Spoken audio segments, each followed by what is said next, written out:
Hello guys, how's everyone doing? Today I'm back with a brand new manhwa, so without wasting any time, let's jump straight into the story. The story begins in Yunhua City, where we see a luxurious Grand Yuan hotel, a top-tier 5-star hotel that screams wealth and power. The scene shifts inside one of its rooms. Inside the bathroom, a woman is taking a shower. Meanwhile, in the bedroom stands a man named Feng Chao. Slowly, shamelessly, he lifts the woman's dress and inhales its scent deeply. An evil smile spreads across his face as he mutters to himself. Jiao, no matter what, you'll become mine. Just as he's drowning in his filthy thoughts. Ding dong. The doorbell rings. From outside, a voice calls out, "Sir, your food delivery has arrived." Annoyed, Feng Chao clicks his tongue and walks toward the door. "I'm coming." The door opens. Standing outside is a delivery boy. And that delivery boy is our main character, Ye Chen. With respect, Ye Chen says, "Sir, your food delivery." But before he can finish, his eyes drift inside the room. At that exact moment, the bathroom door opens. Wang Jiao steps out, wrapped in a towel, her wet hair clinging to her shoulders. She looks at Feng Chao and asks casually, "Feng Chao, did you take my clothes?" Then, her eyes land on Ye Chen. She freezes. At the same time, Ye Chen's mind goes completely blank. His hands loosen. The food package slips and hits the floor. Feng Chao explodes in anger. "Hey!" But before he can continue, Jiao suddenly blurts out, "Honey!" Feng Chao pauses, confused. "Honey?" Then it clicks. He looks Ye Chen up and down, a mocking smile curling on his lips. "So this is your useless husband? A food delivery guy?" He laughs, proud and amused. "I can't believe I ordered food from Wang Jiao's trash husband." That's when Ye Chen finally snaps. He looks straight into Jiao's eyes, his voice trembling with pain. "Wang Jiao, I stayed in your Wang family for 3 years. I cooked for your family 3 times a day. I cleaned dog shit. I fed the cats. I won't say it was hard, but I treated you sincerely." His voice grows heavier. "In these 3 years, you never even let me touch your hand." A flashback appears. Jiao coldly pushing him away. "Don't come near me. Sleep on the floor." Back to the present. Ye Chen shouts, tears burning in his eyes. "I thought you were a woman with principles. But today, you're enjoying yourself with another man." He asks desperately, "Why did you do this?" Jiao doesn't feel even a hint of shame. Coldly, she replies, "Why? Because my husband is just an ordinary food delivery man." She proudly gestures toward Feng Chao. "Do you know who he is? CEO of an investment firm. Young master of the Feng family, one of Yunuo's first-class families, with assets worth hundreds of millions." Then she looks at Ye Chen with disgust. "Only men like him are worthy of me. Not poor trash like you." Seizing the moment, Feng Chao puts his hand on Jiao's shoulder and smirks at Ye Chen. "Since you're her husband, I won't file a complaint. Just consider the food fed to dogs." Then he adds mockingly, "If you kneel and apologize, I'll even give you a 5-star rating." Inside, Ye Chen thinks, shameless. Just because you're rich. Feng Chao leans closer to Jiao. "Don't worry about him. Before he can finish, Ye Chen lunges forward and grabs Feng Chao by the throat. "Stop right there, you animal!" Feng Chao struggles, gasping. "It hurts, let go!" Instead of helping Ye Chen, Jiao screams at him. "Ye Chen! How dare you touch him? Get out right now, or I'll call security!" Seeing his wife protect another man completely breaks Ye Chen. He releases Feng Chao and can only whisper one name. Wang Jiao. A memory flashes. His grandfather saying, "She's the fiancée I chose for you." Back then, Ye Chen thought he could live a happy life with her. Now he realizes. It was just wishful thinking. Before leaving, he gives her one final warning. "Wang Jiao, I hope one day you won't regret this." He turns and walks away. Behind him, Jiao screams hysterically. My biggest regret in life is marrying a useless husband like you. Outside, Ye Chen sits on his scooter. His phone rings. Hello, Tan Tan delivery. On the other end, an old man speaks calmly and respectfully. Third young master, your 3-year character trial as a live-in son-in-law has officially ended today. Ye Chen falls silent. The next trial is a business trial. Old master has already acquired Huashan Group. Everything is arranged for you to become its chairman. At that moment, it becomes clear.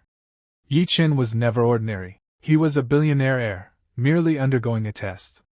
His expression settles. I understand. The old man hesitates. Old master also wants to know, should young madam be formally accepted into the family? Ye Chen's face turns ice cold. No need.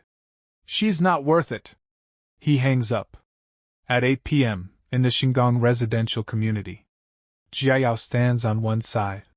Ye Chen packs his luggage on the other. She sneers. Running away? Over such a small thing? Ye Chen turns. You think cheating is a small thing? Jiaya shows no shame. So what? You expect me to apologize? You eat our food, drink our water, live in our house. Even if I did something wrong, you should tolerate it. That's it. Ye Chen explodes. I tolerated your Wang family for 3 years. Your parents insulted and beat me publicly. I never fought back. Your relatives bullied me, and you all pretended not to see. I respected you because I cared. Then he says clearly, Wan Jiayao, let's get a divorce. She snaps. How dare you ask for a divorce? After divorce, you won't live in luxury or drive an Audi. Ye Chen laughs coldly. I don't need any of that. Her ego shatters. My Wang family is near first class with billions in assets. You were never worthy. She screams. Fine. Divorce. I don't know what Grandpa was thinking marrying me to a loser like you. Ye Chen replies calmly. Tomorrow morning. Civil Affairs Bureau. She pauses. Not tomorrow. It's my grandma's 80th birthday. I need to discuss this with my family. Do it fast, Ye Chen says. I'll wait for your call. He walks out. Rain pours heavily. His phone rings again. Young master, the car is waiting at the corner. He turns. A convoy of black Rolls-Royces stands silently in the rain. Black-suited bodyguards bow in unison. Welcome, young master. A guard offers an umbrella. No need, Ye Chen says softly. The rain helps clear my mind. At that moment, another bodyguard steps forward and gently drapes an expensive coat over Ye Chen's shoulders. The instant the coat settles on him, his entire aura changes.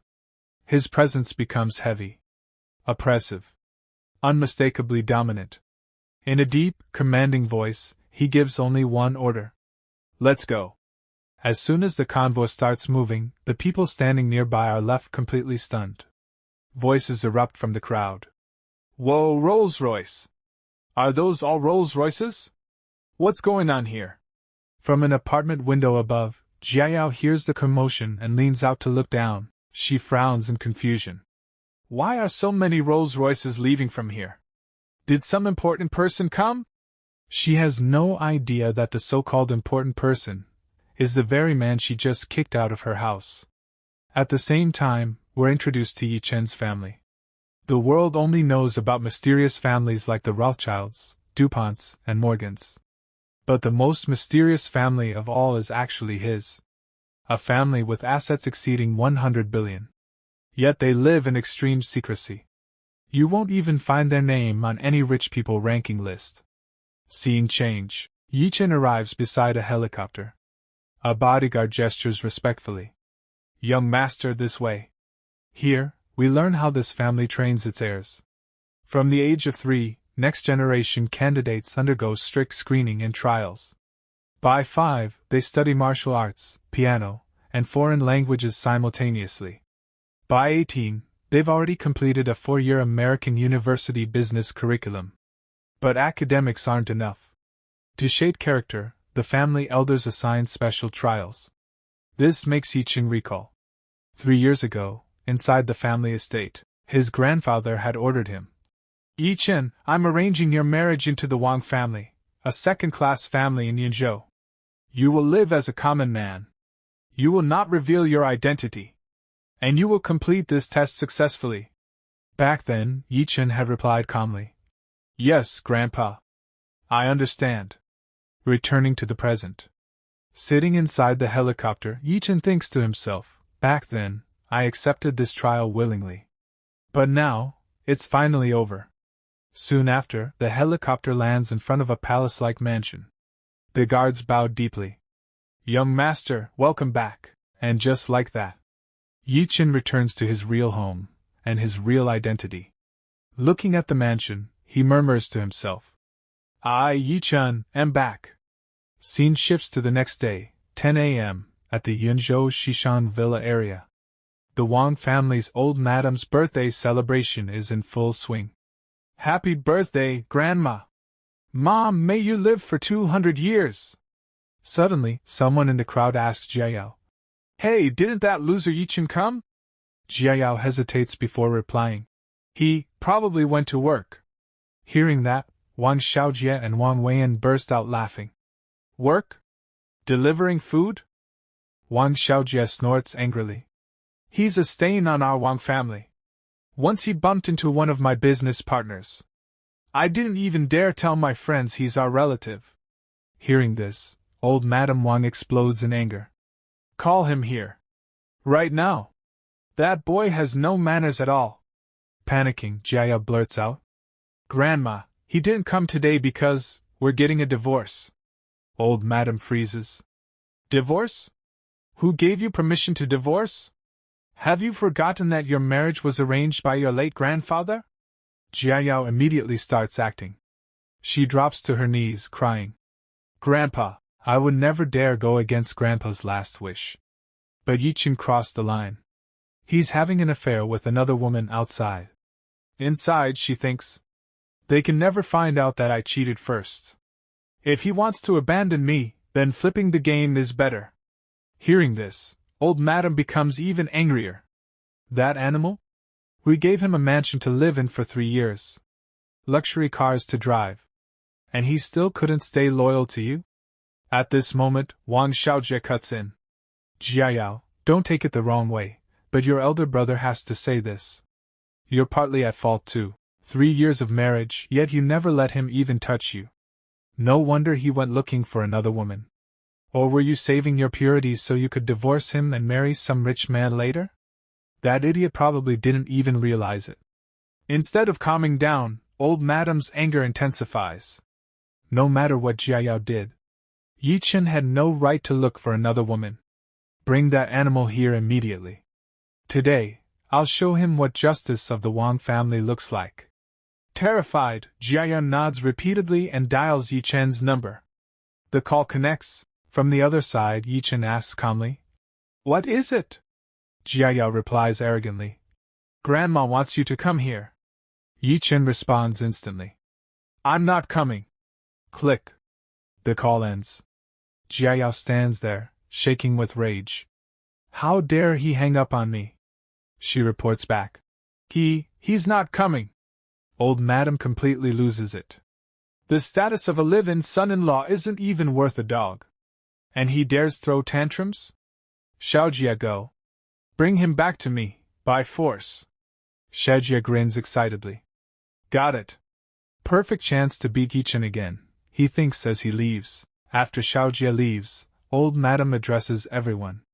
I called everyone early today for a reason. Yesterday, Huaxin Group appointed a new chairman. No one knows who he is or where he came from. We're currently negotiating a $70 million financing deal, but the contract isn't signed yet. You all know Dingqing Real Estate has always collaborated with Huaxin Group. So building a good relationship with the new chairman is critical for the Wang family's future. Meanwhile, scene shifts elsewhere. Ye Chen stands quietly. A bodyguard looks at him, puzzled, and asks, Young master, why are you still wearing courier clothes? Hearing this, Ye Chen replies in a calm, steady tone. Today is the last day of my courier contract. I want to finish what I started. Inside, he thinks to himself. It's not time to reveal my identity yet. It's easier to see the enemy clearly when I stay in the dark. Just then, his phone suddenly rings. At the same time, we see Wang Xiaojie sitting in his car calling Ye Chen. Hello, Ye Chen. This is Wang Xiaojie. Where are you? Let's talk. Ye Chen answers without fear, completely calm. I'm delivering food at the Liyuan residential community. Wang Xiaojie lets out a cold laugh. Oh, I'm coming there right now. Wait for me. A short while later, Xiaojie drives over at full speed. He slams the brakes right in front of Ye Chen. Rolling down the car window, he says arrogantly, "Get in the car. Grandma wants to see you." Ye Chen replies instantly, without hesitation. Even if your grandma backs Wang Jiayao, it's useless. I'm getting this divorce no matter what. The moment he hears that, Wang Xiaojie explodes. Are you crazy? My grandma is backing you. She wants to give you family justice. Ye Chen asks calmly. Family justice? On what basis? That question makes Xiaojie even angrier. He points at Ye Chen and shouts. On what basis? You found another woman outside. No matter what, Wang Jiayao is still a member of the Wang family. You wronged the Wang family. So you deserve to die. Hearing this, Ye Chen slowly removes his helmet and asks with genuine surprise. I found another woman? Did Wang Jiayao say that? The next second. He can't hold it in anymore. He bursts out laughing loudly. Seeing this, Xiaojie snaps. What are you laughing at? Suddenly, Ye Chen's expression turns completely serious. Inside, rage surges. Wang Jiayao, even bullying has a limit. That shameless woman has gone too far. As Ye Chen's aura shifts, a trace of fear creeps into Xiaojie's heart. What's going on? Why did his expression suddenly become so scary? Like a superior looking down on everyone, but Xiaojie quickly reassures himself. No way. I must be imagining it. How could this useless trash have such an aura? Regaining his arrogance, he orders coldly. Trash, get in the car. First, kneel at the hotel entrance. After the birthday banquet ends, accept your punishment. Then listen to Grandma's instructions about the divorce. Hearing Xiaojie's nonsense, Ye Chen refuses directly. I already said I'm not going. Xiaojie opens the car door and steps out angrily. Looks like your skin is itching again. He moves forward, raising his fist. I'll beat you. Before his hand can come down, Ye Chen turns around and delivers a powerful kick straight to his face. Ah! Xiaojie screams in pain and stumbles back. You trash! How dare you fight back? As he shouts, he pulls a knife from his pocket and roars. I'll execute family justice for Grandma. I'll cut you to death. He lunges forward, slashing wildly. Swish, swish, swish. But Ye Chen effortlessly dodges every attack. With a precise strike, he hits Xiaojie's wrist, knocking the knife to the ground. Immediately after, Ye Chen rains down punches, smashing Xiaojie's face mercilessly. In just a few seconds, Xiaojie collapses to the ground, screaming in pain. Ah! Ah! Looking down at him, Ye Chen gives a cold warning. Go back and tell the Wang family. I'm not their dog anymore. I won't come when they call, and I won't leave when they wave. Unless I choose to. No one can order me around. Lying on the ground, Xiaojie roars angrily. You live in son-in-law, just you wait. Scene shifts. We see the Manhwa hotel. Old Madame Wang is waiting. Soon, Xiaojie arrives. Seeing him, she smiles happily. Xiaojie is as efficient as ever. But the next moment, Xiaojie staggers out of the car crying. Grandma! Seeing his swollen face, old Madame is shocked. My good grandson! Who did this to you? Who dared to hit you? Xiaojie cries and complains.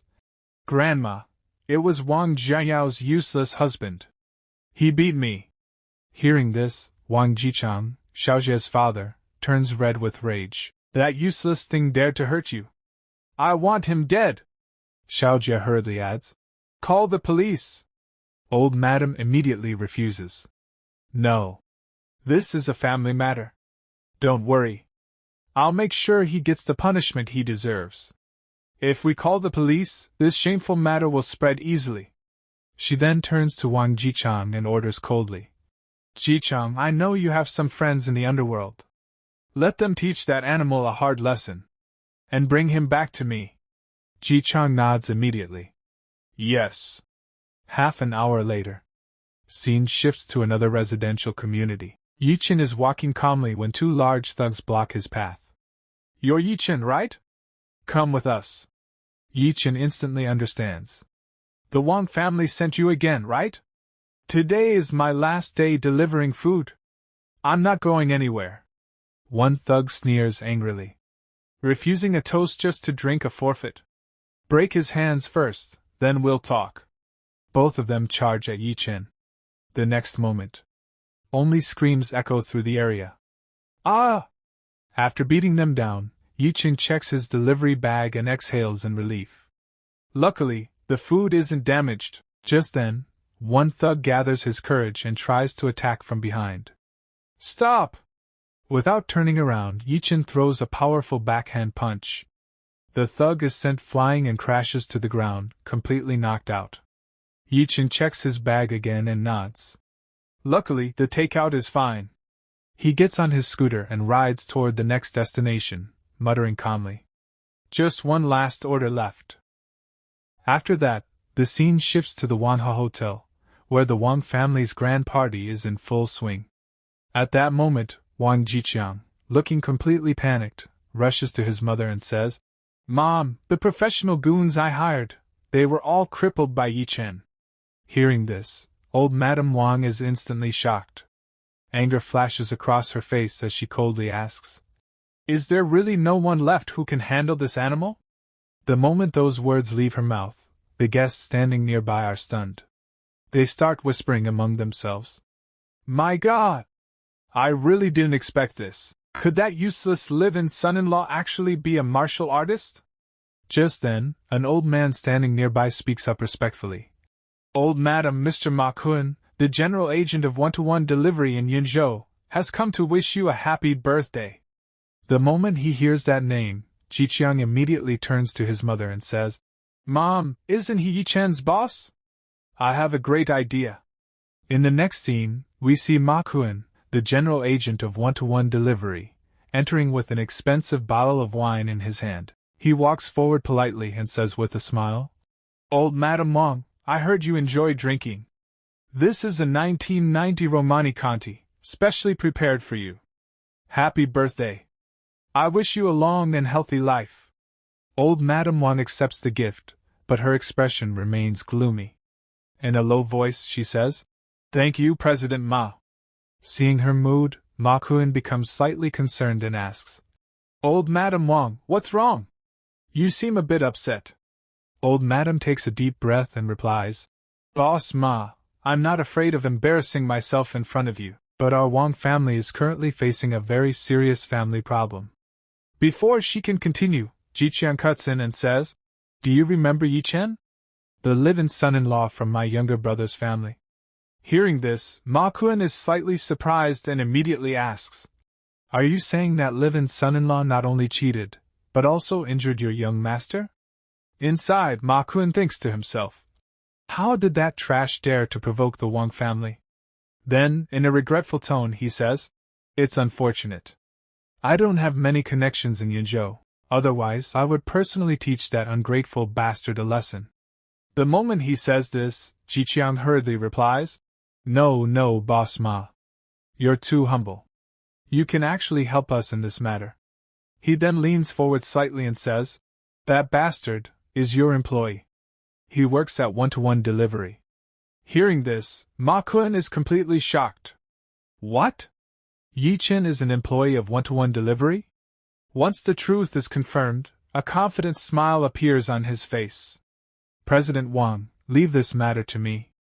Immediately after, Ma Kun takes out his phone and makes a call. Hello, little Kai. Check this employee ID and his current location. Then, with a sinister smile, he gives another order. Good. Assign him an order immediately. Location, Manhwa Grand Hotel. 15 minutes later, we see Ye Chen arriving outside the hotel. On the phone, he says, Mr. Ma, your food delivery has arrived. I'm at the entrance of Manhwa Hotel.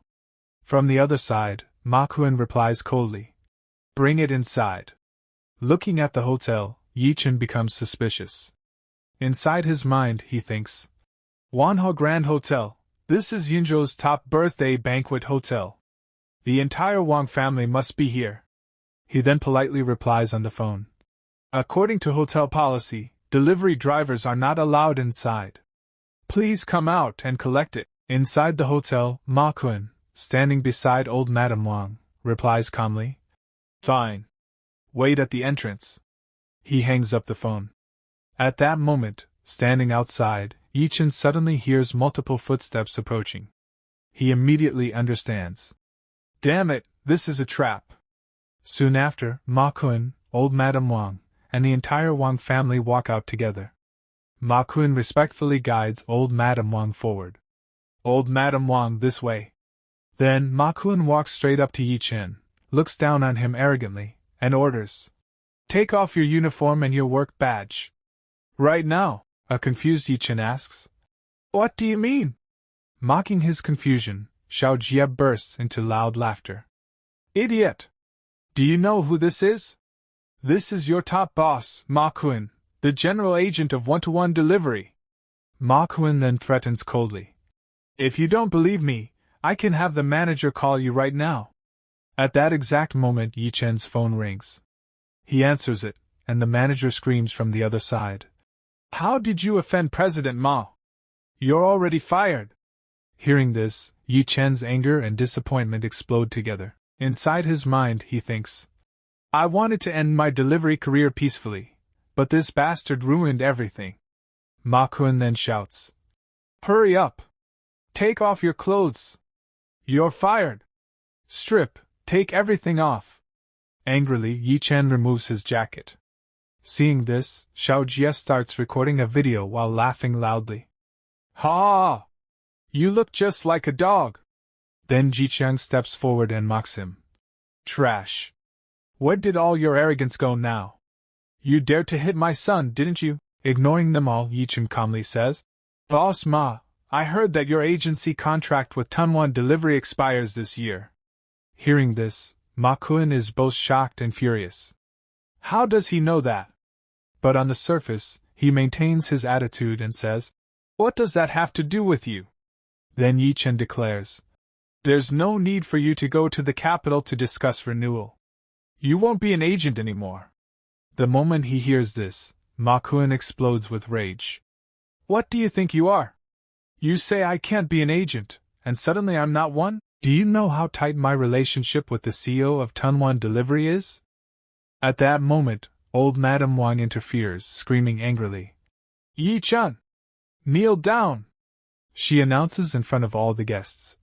Today, in front of everyone, I will execute family justice on you. First, you cheated and wronged Jiayao. Then, you injured my grandson. But Ye Chen refuses outright and replies coldly. Old thing, keep dreaming. Why should I kneel? Seeing his insolence, old Madam Wang reminds him of the past. 3 years ago, when you married into the Wang family, you personally made a promise. I ask you now, does that promise still count? If you ever harmed the Wang family, you would accept the Wang family's justice. Without fear, Ye Chen straightens his chest and says, Every word spoken by me, Ye Chen, naturally counts. The moment she hears this, old Madam Wang immediately orders, Bring the Wang family's joint dragon ruler. Understood. Jiang replies instantly. In the next moment, a shining golden dragon ruler is brought out. It's explained that even a single strike to the face with this weapon causes 3 days of intense pain. A few more strikes, and the face would be completely ruined. Filled with anger, old Madam Wang orders, Hit him 20 times. Holding the ruler, Jiqiang replies, Yes. Just then, Wang Jiwen, Jiayao's father, steps forward and says, Mom, this was my fault. I failed to discipline my son-in-law properly. Please let me teach him a lesson personally. But at that exact moment, Jiao rushes in, snatches the ruler from her father's hand, and says, "Let me do it! He is my husband! Let me hit him!" The atmosphere was completely heated. Jiao, burning with rage, gripped the joint dragon ruler in her hand, clearly intending to teach Ye Chen a lesson. But watching this scene, Ye Chen appeared to be in an entirely different mood. A sarcastic smile slowly formed on his face as he directly attacked Jiao's hypocrisy. Mockingly, he said, "First you cheated. Then you framed me for cheating. Wasn't all that enough? Now you even want to slap me in the face?" He didn't stop there. Instead, he raised his sarcasm to another level. In a bitter tone, he said, "Wow, what a good wife. I really married a good wife, one so rare she only appears once in centuries." Hearing this harsh truth, Jiao's anger flares up. She turns her face away in fury. But the very next second, to satisfy her ego and to show her power in front of everyone present, she loudly declares, "He is my husband. If anyone is going to hit him, that right belongs to me alone." While justifying her actions, she thinks to herself, "After all, Ye Chen is my man. How can I let others hit him? If someone else does it, it would indirectly be a slap to my own face." Just as Jiao is busy convincing herself, the situation suddenly changes. Out of nowhere, Xiao Jie, who had been standing nearby, lunges forward. Without any warning, he violently snatches the dragon ruler from Jiao's hand. His anger is completely out of control now. Turning red with rage, he roars at Ye Chen. "Ye Chen, you bastard dog!" The moment the weapon enters his hand, Xiao Jie's confidence skyrockets. He charges toward Ye Chen with all his strength, threatening him. "How dare you hit me? Today, I'll completely ruin your face." He swings the ruler through the air and attacks Ye Chen. But before the ruler can land, a twist happens. Like lightning, Ye Chen grabs his wrist midair. Before Xiao Jie can even understand what's happening or react, Ye Chen counterattacks. Smack! A fierce slap lands squarely on Xiao Jie's face. The slap is so powerful that Xiao Jie screams in pain. Seeing this scene, all the guests are completely shocked. No one can believe that the Wang family's live-in son-in-law actually dared to hit the Wang family's own grandson. Whispers erupt everywhere. "Oh my God! What just happened?" Seeing her grandson getting beaten, old Madame Wang's anger reaches its peak. She screams, "Do you even realize how many bureau chiefs and directors are present here? They can have you arrested on the spot and thrown into prison." Despite such a massive threat, Ye Chen remains completely relaxed. Calmly, he replies, "I believe all the guests here saw it clearly. It was Wang Xiaojie who attacked me first, with a weapon. I was simply acting in self-defense." At that moment, a guest steps forward from the crowd, deliberately complicating the situation. "But didn't you just say you were willing to accept the Wang family's justice? Now that punishment has arrived, you suddenly back out?" He judges Ye Chen and questions him. "Do you really think being this unreliable suits a man?" Others quickly echo his words. "That's right. He doesn't stand by his word." Hearing this, Ye Chen interrupts them and states his condition. "I am willing to accept the Wang family's justice, but only if I have actually done something wrong." The moment she hears this, old Madame Wang explodes with rage. "You looked for women behind Jiao's back. And you beat my grandson. Isn't that enough?" At this point, Ye Chen finally loses control. With absolute determination, he reveals the truth in front of everyone. "For the past 3 years, I loved Wang Jiao with my whole heart. I never once strayed." Then he shouts, exposing the real truth. "The one who cheated was your granddaughter. Just yesterday, she booked a hotel room with Feng Chao. You can check the room records if you want." The moment that name is spoken, chaos erupts in the crowd. "Feng Chao? The second young master of the Feng family?" Someone else adds, "I heard long ago that the Wang family was looking for a Feng family man as Jiao's next match, so it was true." Gossip spreads rapidly. The Wang family and Feng family really are a perfect match. But shouldn't Jiao have gotten a divorce first? Cheating while married isn't right, is it? Some even mockingly laugh. Looks like Yunzhou's so-called #1 beauty isn't as pure as the legends say. Seeing her reputation collapse, Jiayao panics and immediately tries to cover it up. Don't listen to his nonsense, she says urgently. I only met Feng Chao yesterday to discuss business. She continues desperately. You all know Dingqing Real Estate is raising capital recently. I went to discuss financing with young Master Feng. Ye Chen immediately counters and asks coldly, did you need to rent a hotel room just to discuss business? Did you need to wear a bathrobe just to talk? Pointing at the crowd, he says, do you think everyone here is an idiot? As the atmosphere continues to heat up, people suddenly shout toward the entrance. Hey, young Master Feng is here. Another man laughs. Perfect timing.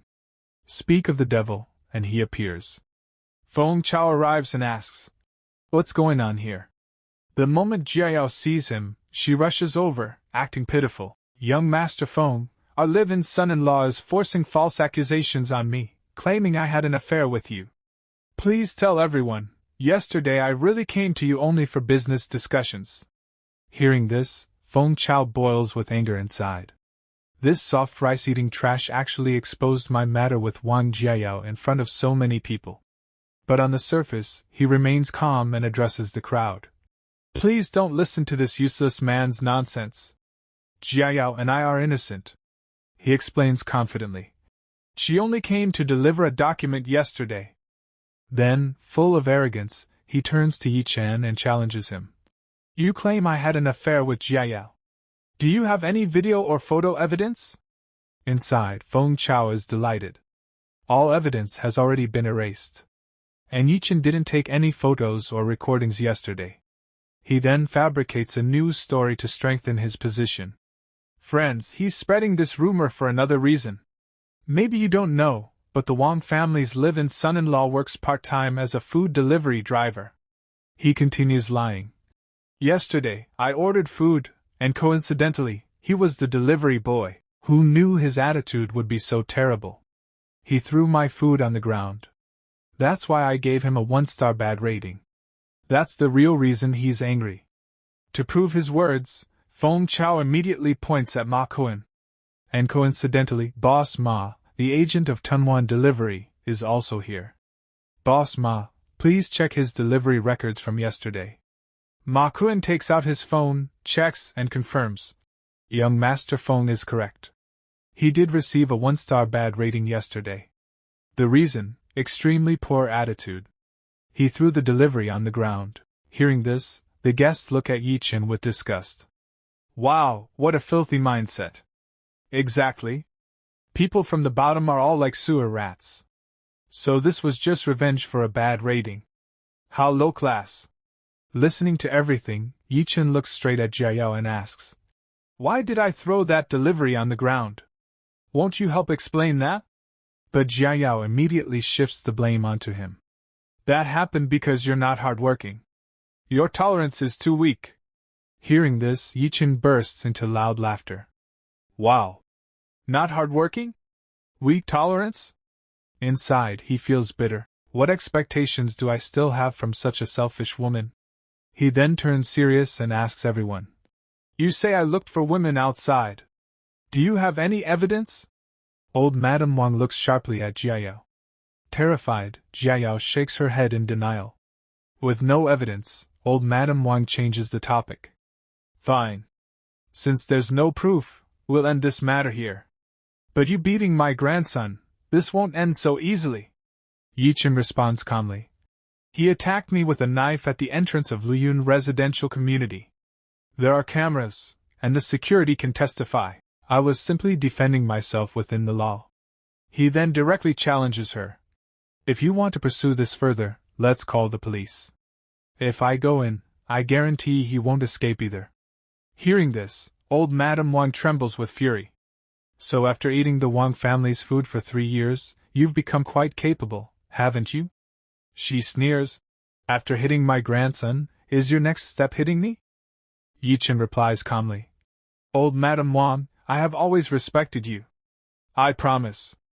As long as Wang Xiaojia doesn't provoke me in the future, I won't touch him. Then he states his final request. I only have one request. I hope you allow Wang Jiayao and me to divorce. Hearing the word divorce, old Madame Wang sneers angrily. Good. Very good. She announces loudly. Everyone here knows that 3 years ago, the Wang family accepted this live-in son-in-law. This marriage was arranged by my late husband, she continues. Although Jiayao was unhappy these past 3 years, her parents asked me many times for a divorce. I refused every time, to fulfill the last wish of an elder. The guests whisper among themselves. She then declares proudly. My granddaughter Wang Jiayao is known as Yinzhou's #1 beauty. Who is worthy of whom, I don't need to explain. Finally, she announces her decision. Today, Ye Chen hit my grandson and slandered my granddaughter and a friend of the Feng family. I have decided. I will no longer honor my late husband's last wish, she shouts. From this moment on, Ye Chen is no longer the Wang family's son-in-law. He is expelled from the Wang family immediately. The moment this is said, Ji Qiang orders the waiters. Serve drinks to everyone. The atmosphere instantly changes. Wine is served, and as expected, the guests congratulate the Wang family enthusiastically. Congratulations, old Madame Wang. Congratulations, Jiayao. Laughter fills the hall. Good riddance to a useless man. Now you can finally find someone worthy of Jiayao. It's clear, they never truly considered Ye Chen part of the family. Amid the celebration, Jiayao's mother, Su Lan, steps forward and grabs attention. Thank you, everyone. Actually, I have good news to share. Proudly, she announces. Jiayao and Ye Chen have slept separately for 3 years. He has never even touched her hand. She emphasizes loudly. Jiayao is still a virgin. Hearing this, Jiayao turns red with embarrassment. Mom! But Ye Chen thinks calmly, this is nothing but business. He understands clearly. Jiayao is being treated like merchandise, evaluated so she can be sold to the highest bidder. They are flaunting her virginity to increase her market value. Ye Chen picks up a wine glass, but not to drink. He extends it toward Jiayao and makes one last sarcastic remark. Congratulations, Wang Jiayao. You can finally find a man who is worthy of you. Hearing this, Jiayao regains her old arrogance. She believes Ye Chen is still afraid of losing her. If you kneel down right now and beg me, she says coldly, maybe I'll ask Grandma to delay the divorce. Ye Chen responds with fury and hatred. You betrayed me, and now you want me to kneel and beg you? At this point, Jiayao has lost all dignity in Ye Chen's eyes. He flips the wine glass over, pouring the wine onto the ground, a direct insult. Then he says coldly, You're not worth it.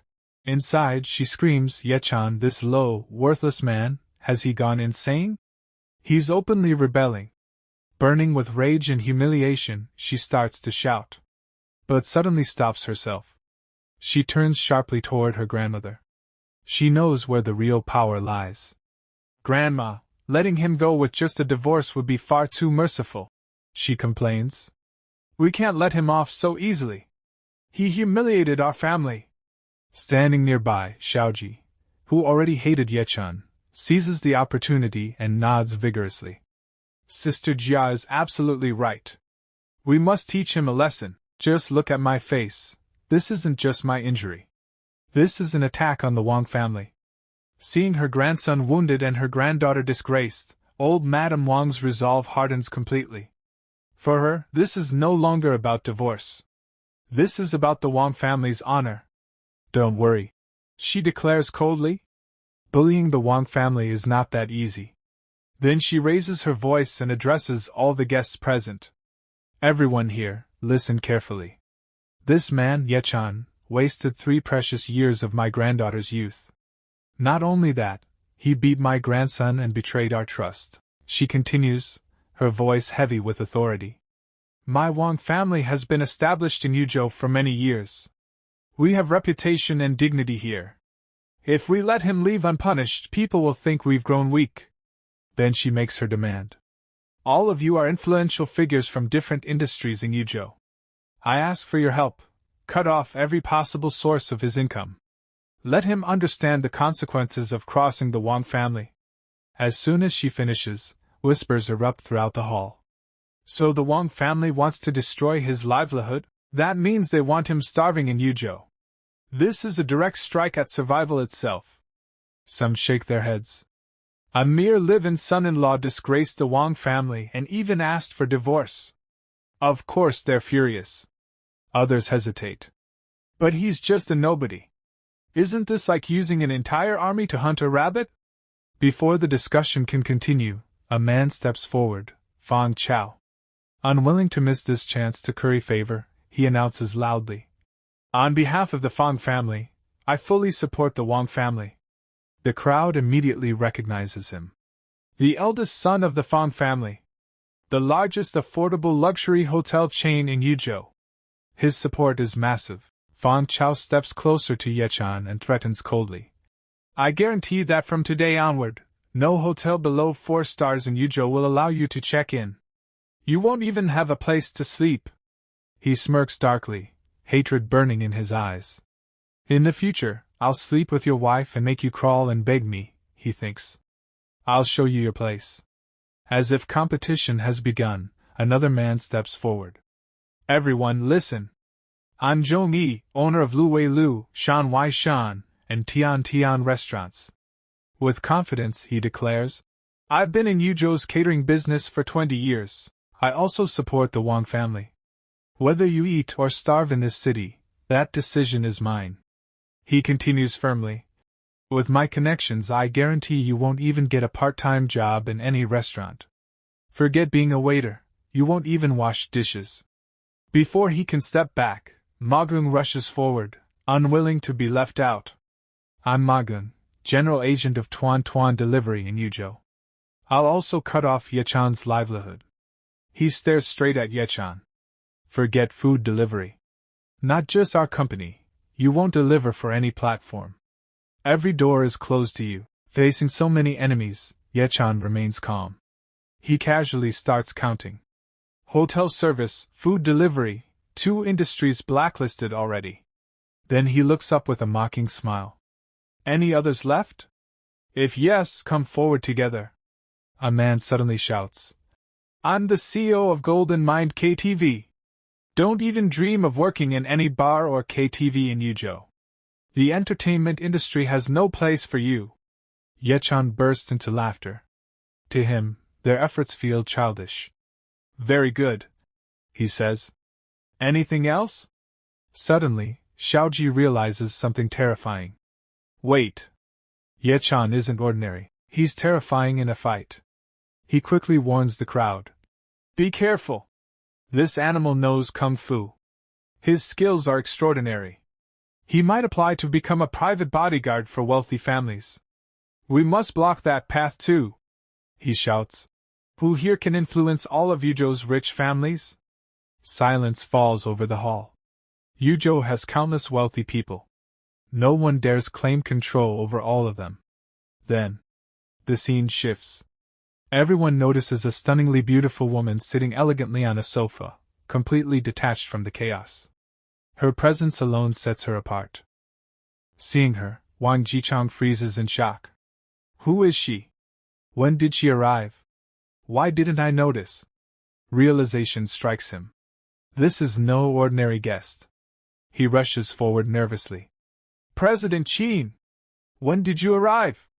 Please forgive me for not welcoming you at the door. I've made a terrible mistake. Ma Gung, clueless, whispers. President Wang, who is this beauty? Ji Chang glares at him inwardly. You ignorant fool, not knowing her will cost you dearly. He announces proudly. This is Vice President Qin Hongyan of Huaxing Group. The hall erupts. What? The Vice President of Huaxing Group? That legendary figure? People whisper in awe. She personally signed international contracts worth hundreds of billions. She stands beneath one man, but above 10,000. Ye Chen looks at her calmly. Huaxing Group, my company, he thinks. So she works for me. Meanwhile, Wang Jichang desperately tries to impress her. If there's one person in Yuzhou who knows all the wealthy elites, he flatters, it's President Qin. Ma Gung eagerly agrees, but Qin Hongyan cuts him off sharply. It sounds like you're saying I have affairs with all of Yuzhou's rich men, she says coldly. Watch your words.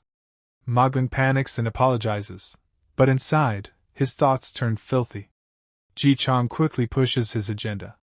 President Qin, please help us cut off Ye Chen's income. One word from you is enough.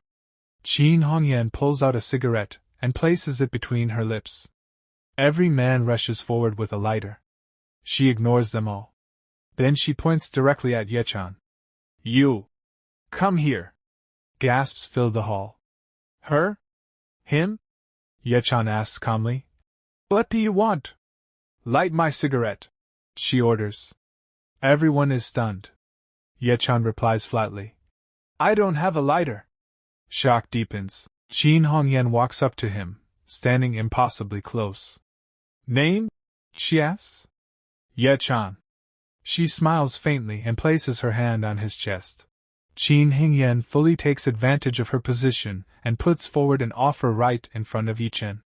Ye Chen, just because your surname is the same as that of our newly appointed president of Huaxing Group, I'm willing to give you a chance to survive. She slowly scans him from head to toe, judging him openly, then adds, If I look carefully, you actually look quite decent. Listen to my request, and I'll hire you as my personal bodyguard. How does that sound? The moment she says this, the entire hall explodes. The atmosphere changes instantly. People start shouting and whispering at the same time. President Qin is trying to save that boy Ye Chen. Why? But it doesn't stop there. People start thinking deeper. Becoming the personal bodyguard of such a stunning beauty. Did President Qin actually fall for him? While the crowd is shocked, Jiao, standing far away, is already burning with anger. Confusion and jealousy twist her face. Inside her mind, only one thought keeps repeating: what exactly is Qin Hongyan trying to do? At the same time, Wang Jiqiang's brain suddenly rings an alarm bell. He realizes something shocking. The new president's surname, it's also Yi? Without wasting a second, he blurts out. President Qin, the new president of Huaxing Group. May I know his full name? Hearing this direct question, Qin Hongyan instantly becomes defensive. The truth is, she doesn't know the name herself. But she hides her ignorance perfectly and replies confidently. Sorry. President Yi doesn't want too many people to know about him for now. Outwardly calm, inwardly she's panicking. Damn it, even I don't know the mysterious president's name. If this gets exposed, I'll become a joke. Seeing her forced confidence, Ye Chen smiles inwardly. She definitely doesn't know my identity, he thinks. Otherwise, she wouldn't have asked me to light her cigarette earlier. Understanding the situation clearly, Ye Chen asks calmly. President Qin, how exactly do you plan to secure my livelihood? Qin Hongyan answers without hesitation and sets a condition. As long as you kneel down and separately apologize to old Madam Wang Xiaojie and your wife, I'll step in and protect you. After that, I'll officially hire you as my personal bodyguard. Annual salary, 200,000. The moment this offer is announced, whispers erupt again. So President Qin is really trying to save Ye Chen? Why? Someone starts calculating excitedly.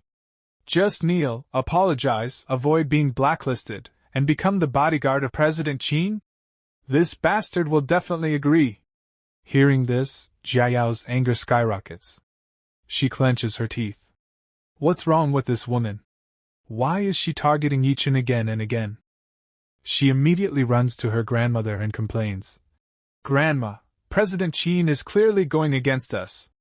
But old Madam Wang's reaction is completely unexpected. Instead of being angry, she looks impressed and says, Humph. This woman is a high-level player. No wonder she became Huaxing's vice president at such a young age. Then she explains calmly to Jiao. Look carefully. She never easily offends anyone. And she has the ability to make any man both grateful and obsessed. At this point, everyone believes Ye Chen will accept this golden offer. But suddenly, Ye Chen's expression turns ice cold. Without hesitation, he replies, I refuse. Those two simple words stun the entire hall. Jiao's eyes widen. Qin Hongyan can't believe her ears. Anger and frustration explode as she shouts. Say that again! Inside her mind, she screams, this useless live-in son-in-law actually rejected me. In front of everyone? Suddenly, the scene flips. Ye Chen strides forward, closes the distance in an instant, and grabs Qin Hongyan's ear. Pulling it hard, he shouts. I said I refuse! Ah! Qin Hongyan screams in pain. Her ear turns red instantly, pain and humiliation flashing across her face.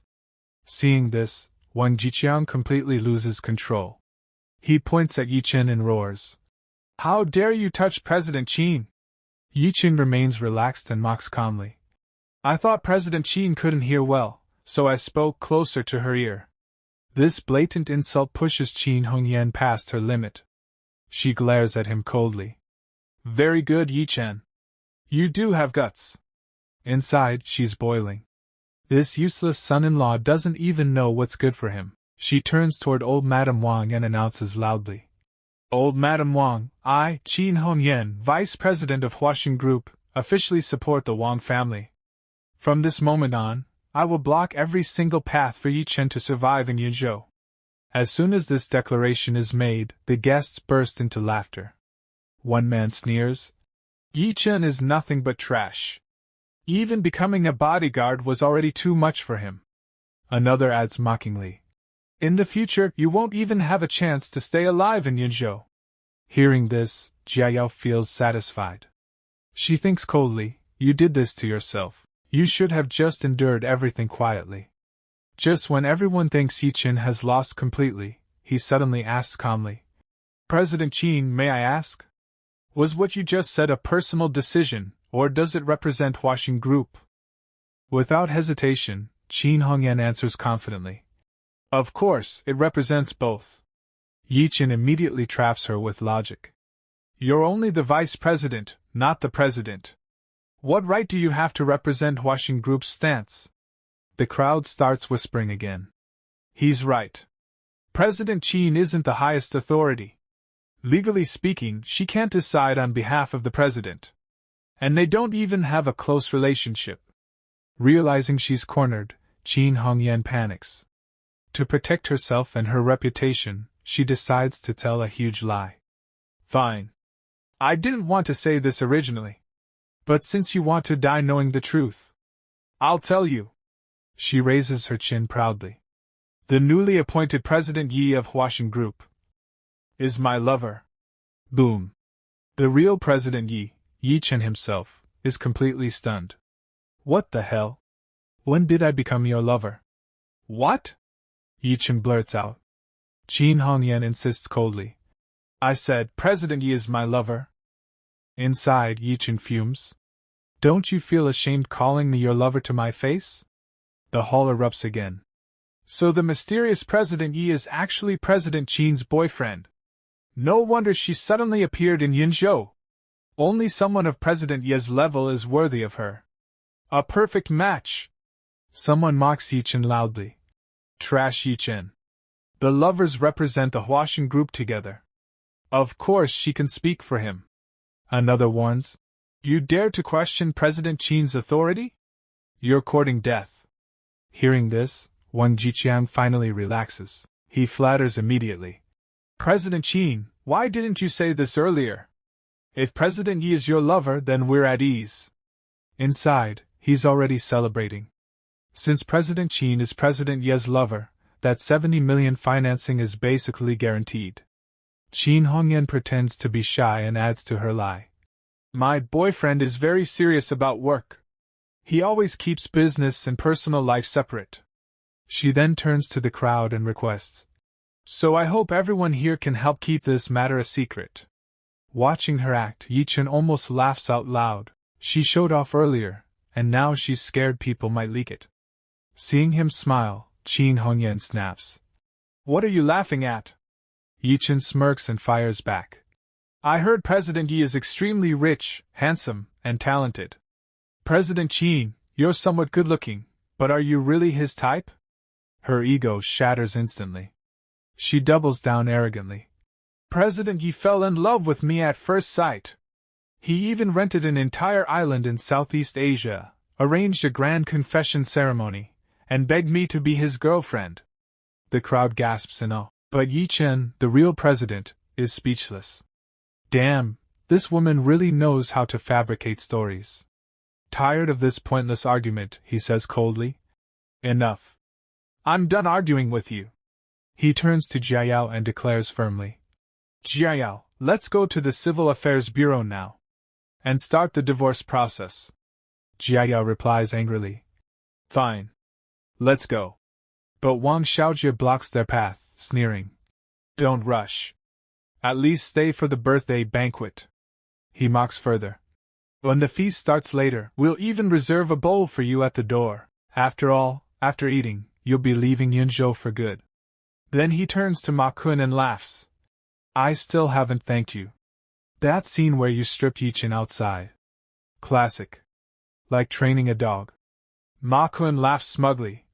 Young Master Wang, you're too polite. If I knew earlier, I'd have recorded it. Dog training videos like that are rare. Hearing their arrogance, Ye Chen makes a final decision. Enough. This ends now. He pulls out his phone and dials a special number. An old man's respectful voice answers. Third young master, Ye Chen asks calmly. That man who delivers food and insists on feeding my grandfather. What was his name again? The old man replies immediately. Are you referring to Wang Xiahong, CEO of Taunton Delivery? That's him.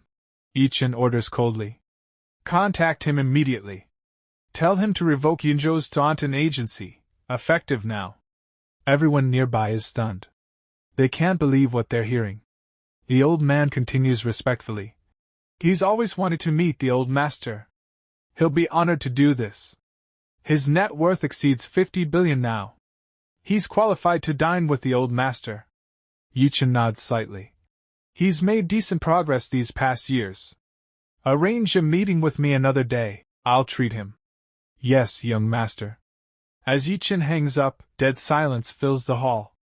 No one knows whether that was real or a joke. Suddenly, Wang Xiaojie bursts into laughter. Ye Chen, what kind of drama is this? Revoking Boss Ma's agency? Who do you think you are? Ma Kun sneers. Kid, choose a better time to show off. Who would be afraid of fake nonsense like this? He even insults Ye Chen's grandfather. Your grandpa is just a farmer. CEO Wang is worth billions. You think he'll eat with your grandpa? You're living in a dream. Jiao glares in disgust. If you don't have the ability, just admit it. Why put on such a disgusting act? But Qin Hongyan doesn't laugh. Her eyes stay fixed on Ye Chen. Something feels wrong. Suddenly, Ma Kun's phone rings. He looks at the screen and shouts excitedly. It's CEO Wang! He answers eagerly. CEO Wang! I was just planning to call you. To discuss contract renewal. But the voice on the other end is furious. I'm calling to inform you. Your Yunzhou agency qualification has been revoked immediately. Boom. Ma Kun's world collapses. His legs go weak as shock freezes him in place. The moment he hears those words, the ground seems to vanish beneath Ma Kun's feet. It feels like his entire world has been flipped upside down. My agency, cancelled? Panic slams into him. Cold sweat pours down his back as his eyes dart around the room. No. This can't be happening. Not here. Not now. So many people are watching. And worse, Qin Hongyan is here. If the truth comes out, the consequences will be disastrous. He'd be worse off than Chen, the same Chen who was thrown out of this birthday party like a stray dog. Terrified of losing the last shred of his dignity, Ma Kun forces a fake smile onto his face and raises his voice so everyone can hear. Thank you, CEO Wu. That's exactly what I was saying. Given our friendship, we should definitely continue working together. I've even prepared the renewal fee for you. A full 8 million. But CEO Wu's reply is ice cold. Sorry, Boss Ma. The company has decided to send someone from the head office to handle Yuzhou directly. We no longer need agents. Ma Kun keeps acting, desperately trying to hide his panic. No problem, no problem. When we meet, we'll drink all night. That's when CEO Wu finally explodes. Didn't you hear what I said clearly? Your agency is gone. No matter how much money you throw at it now, it's useless. By now, fear is written all over Ma Gung's face. Sweat drips down his temples. Yet he refuses to drop the act. Still smiling stiffly, he says, "All right, CEO Wu, please don't worry. We'll definitely do good business together in the future." The sheer amount of nonsense pushes CEO Wu over the edge. Are you insane? Why are you still talking nonsense? Listen carefully. When the contract expires next month, the head office will send someone directly. Click. The call ends. And yet Ma Gung keeps talking to the air. All right, CEO Wu. We'll talk when we meet. The whole performance leaves Chen slightly stunned. What is this clown doing? He wonders whether Butler Feng has already contacted Wang Xiam. Just then, Xiaoji, completely unaware of the truth, walks over. Boss Ma, from that call, it sounds like the renewal went smoothly. Ma Gung is already broken inside, but he keeps up the confident facade. Of course. Everything went perfectly. Delighted, Xiaoji lifts his glass. Boss Ma, let me toast you. May money rain down on you endlessly. Ma Gung raises the glass and downs it in one go. But as he drinks, tears silently stream down his face. Thank you? Young Master Wang. Chen, watching from a short distance, notices the tears in Ma Gung's eyes. Meanwhile, Xiaoji laughs loudly. Boss Ma really is generous. Finished it in one shot. But Qin Hongyan sees the tears clearly. Boss Ma, why are you crying? Are you okay? Afraid of being exposed, Ma Gung quickly makes up an excuse. I'm fine. The drink was just too strong, it burned my throat. That's when Chen finally steps forward. Boss Ma, big words depend on the occasion. What's the point of acting anymore? Everyone can see you're putting on a show. Why don't you just admit it? Your agency has already been cancelled. Ma Gung's rage explodes. This brat just stomped my dignity into the dirt. Clinging to his last shred of pride, he roars. So what if it's gone? The company just wants to take control directly. This has nothing to do with trash like you. Chen merely smiles faintly. If you believe that, fine. I'm not interested in making another enemy anyway. Those words stab straight into Ma Gung's ego. Who do you think you are? What qualifications do you even have? You're nothing but a filthy delivery boy. The atmosphere instantly turns heated. Guests whisper among themselves. Did Boss Ma really lose his agency because of Chen? No way. Chen is just a useless live-in son-in-law. But what if it's true? What if we mock the wrong person? Sensing the chaos, Jia Yao's mother steps in to control the situation. Everyone calm down. What happened to Boss Ma has nothing to do with this useless son-in-law. His family is from the countryside. His grandfather is a farmer. It's impossible for him to know someone like CEO Wu. The Wang family quickly agrees. Exactly. He's been living in our family for 3 years as a house husband. If he really had powerful connections, would he live like a dog for 3 years? Another relative laughs. Rich young masters are delicate. They can't endure hardship. How could someone like that survive 3 years as a live-in son-in-law? It's ridiculous. At that moment, old Madame Wang signals the security guards. They surround Ma Gung and begin escorting him out. Mr. Ma, please come this way. Unable to accept the humiliation, Ma Gung shouts. Wait. I brought rare vintage wine. The guard shoves the wine back into his hands. Please take your wine with you. Wait. Old Madame Wang. President Wang. His voice fades as he's dragged out. Watching the farce, Chen thinks coldly, the Wang family, these people, all of them are the same. No wonder Wang Jiayao betrayed me for money. To ease the tension, Ji Chang makes an announcement. Guests, please take your seats. Enjoy some soup and snacks first. The party will officially begin shortly. Everyone heads to the dining area, but a different tension brews there. Jia Yao walks up to Chen and says coldly, After dinner, we're getting divorced. Remember, don't let it affect Grandma's 80th birthday. Chen sits down calmly, without reacting. Fine. I'll wait until you finish eating. Just as he's about to start, a small accident happens. His spoon lightly bumps into the spoon of the woman sitting across from him. She instantly screams. Ugh! How annoying! My spoon touched that useless trash's spoon! It's dirty now! Chen ignores her tantrum and looks at her soup instead. Papaya soup, for breast enhancement. He glances at her well-developed figure and casually remarks. You probably don't need papaya anyway. The woman freezes, then turns red with rage. What do you mean by that? Why wouldn't I need it? Chen cuts it off. Forget it. Pretend I didn't say anything. Here, have the soup. His indifference infuriates her. This house husband won't even look me in the eye. She storms over to old Madame Wang. Grandma, don't let Chen eat here anymore. He didn't even prepare a birthday gift. What right does he have to eat at your party? Old Madame Wang responds sternly, protecting the family's reputation. The Wang family has standards. Let him finish his meal. After that, he'll leave and proceed with the divorce. The woman still argues. But it's your 80th birthday, and he didn't bring a gift. Hearing that, Chen recalls the past 3 years. If old Madame Wang hadn't insisted on no divorce for 3 years, my mission would have failed long ago. He makes a decision. I'm officially leaving the Wang family today. And since it's her 80th birthday, I should give a gift. He pulls out his phone and dials a number. Prepare a gift for me. Deliver it to Manhwa Hotel. Seeing this, Jia Yao scoffs. What? Now you remember Shane? Our family won't accept your trash. She sneers inwardly. A man living off his wife, what could he possibly give? Stop embarrassing yourself. She snaps. Call them back and cancel it. If Grandma needs a gift, I'll arrange one for you. Chen ignores her and keeps eating. That finally sets her off.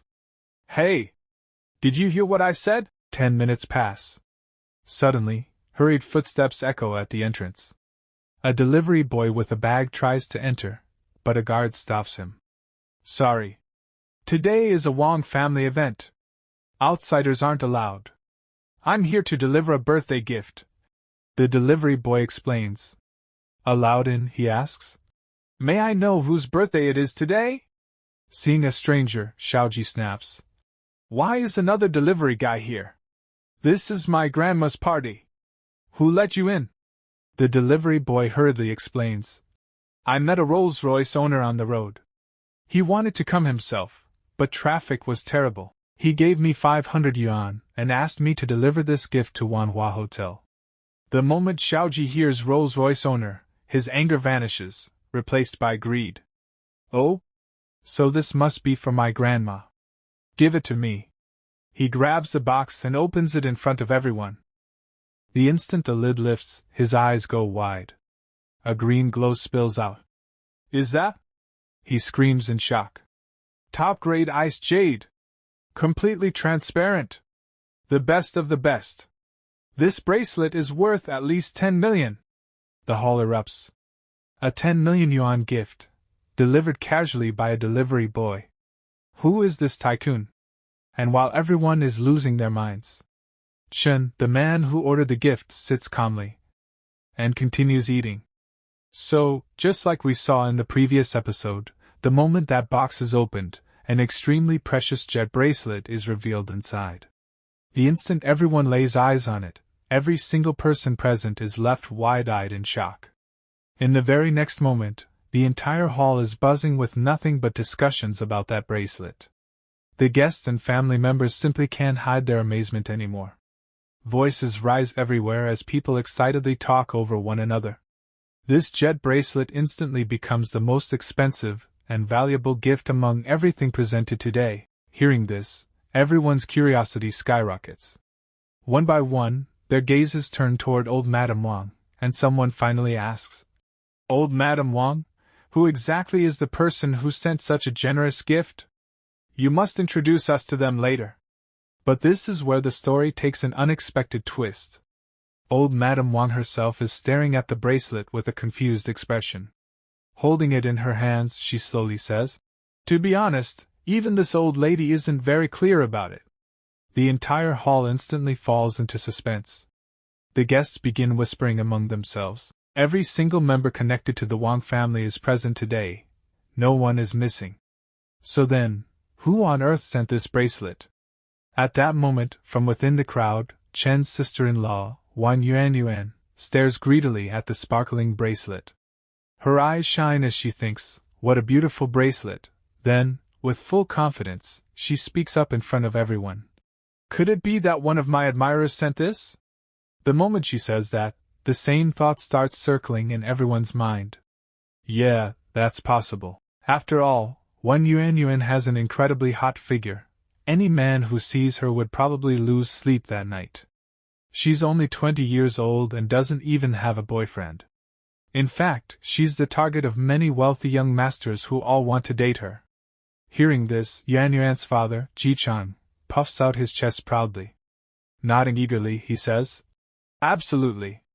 The chances are very high. My daughter is that beautiful. She has millions of fans online. This must have been sent by some rich young master who likes Yuanyuan." After that, Qin Hongyan also chimes in with a smile. "Then congratulations in advance, President Wang. Your future son-in-law is truly generous, to send a gift worth tens of millions." Ji Chang beams with joy and hurriedly replies, "Oh, stop it, President Qin. You're embarrassing me." All of this drama is quietly watched by Chen from the side. There's a faint smile on his face as he thinks to himself, they'd rather blindly guess and believe that this bracelet came from one of Yuanyuan's lovers, than accept that I'm the one who sent it. With that thought, Ye Chen finally stands up. Turning toward Jia Yao, he calmly asks, "Jia Yao, have you eaten?" Jia Yao looks at him in surprise and replies coldly, "I've eaten." "Why?" Ye Chen takes a deep breath, then finally says the words he's been holding in for so long. "Since you've eaten, and I've already given my gift, let's go to the Civil Affairs Bureau and get divorced. Right now." Jia Yao is completely stunned. Shocked, she blurts out, "Wait, what did you just say? You gave a gift? When did you give a gift?" Without hesitation, Ye Chen points straight at the jet bracelet that has become the center of attention and says, "It's right there. That bracelet is my gift." The moment those words fall, it's as if a bomb explodes in the hall. Ji Chang turns red with rage and roars, "You're shameless! That bracelet is worth tens of millions. You couldn't earn that kind of money in 7 lifetimes. How dare you claim you sent it?" Yuanyuan jumps in immediately, curling her lips in disdain. "Sister Jia, can you please stop your loser husband from making a bigger fool of himself? It's obvious this was sent by one of my suitors." Standing nearby, Shijia also seizes the chance to humiliate Ye Chen.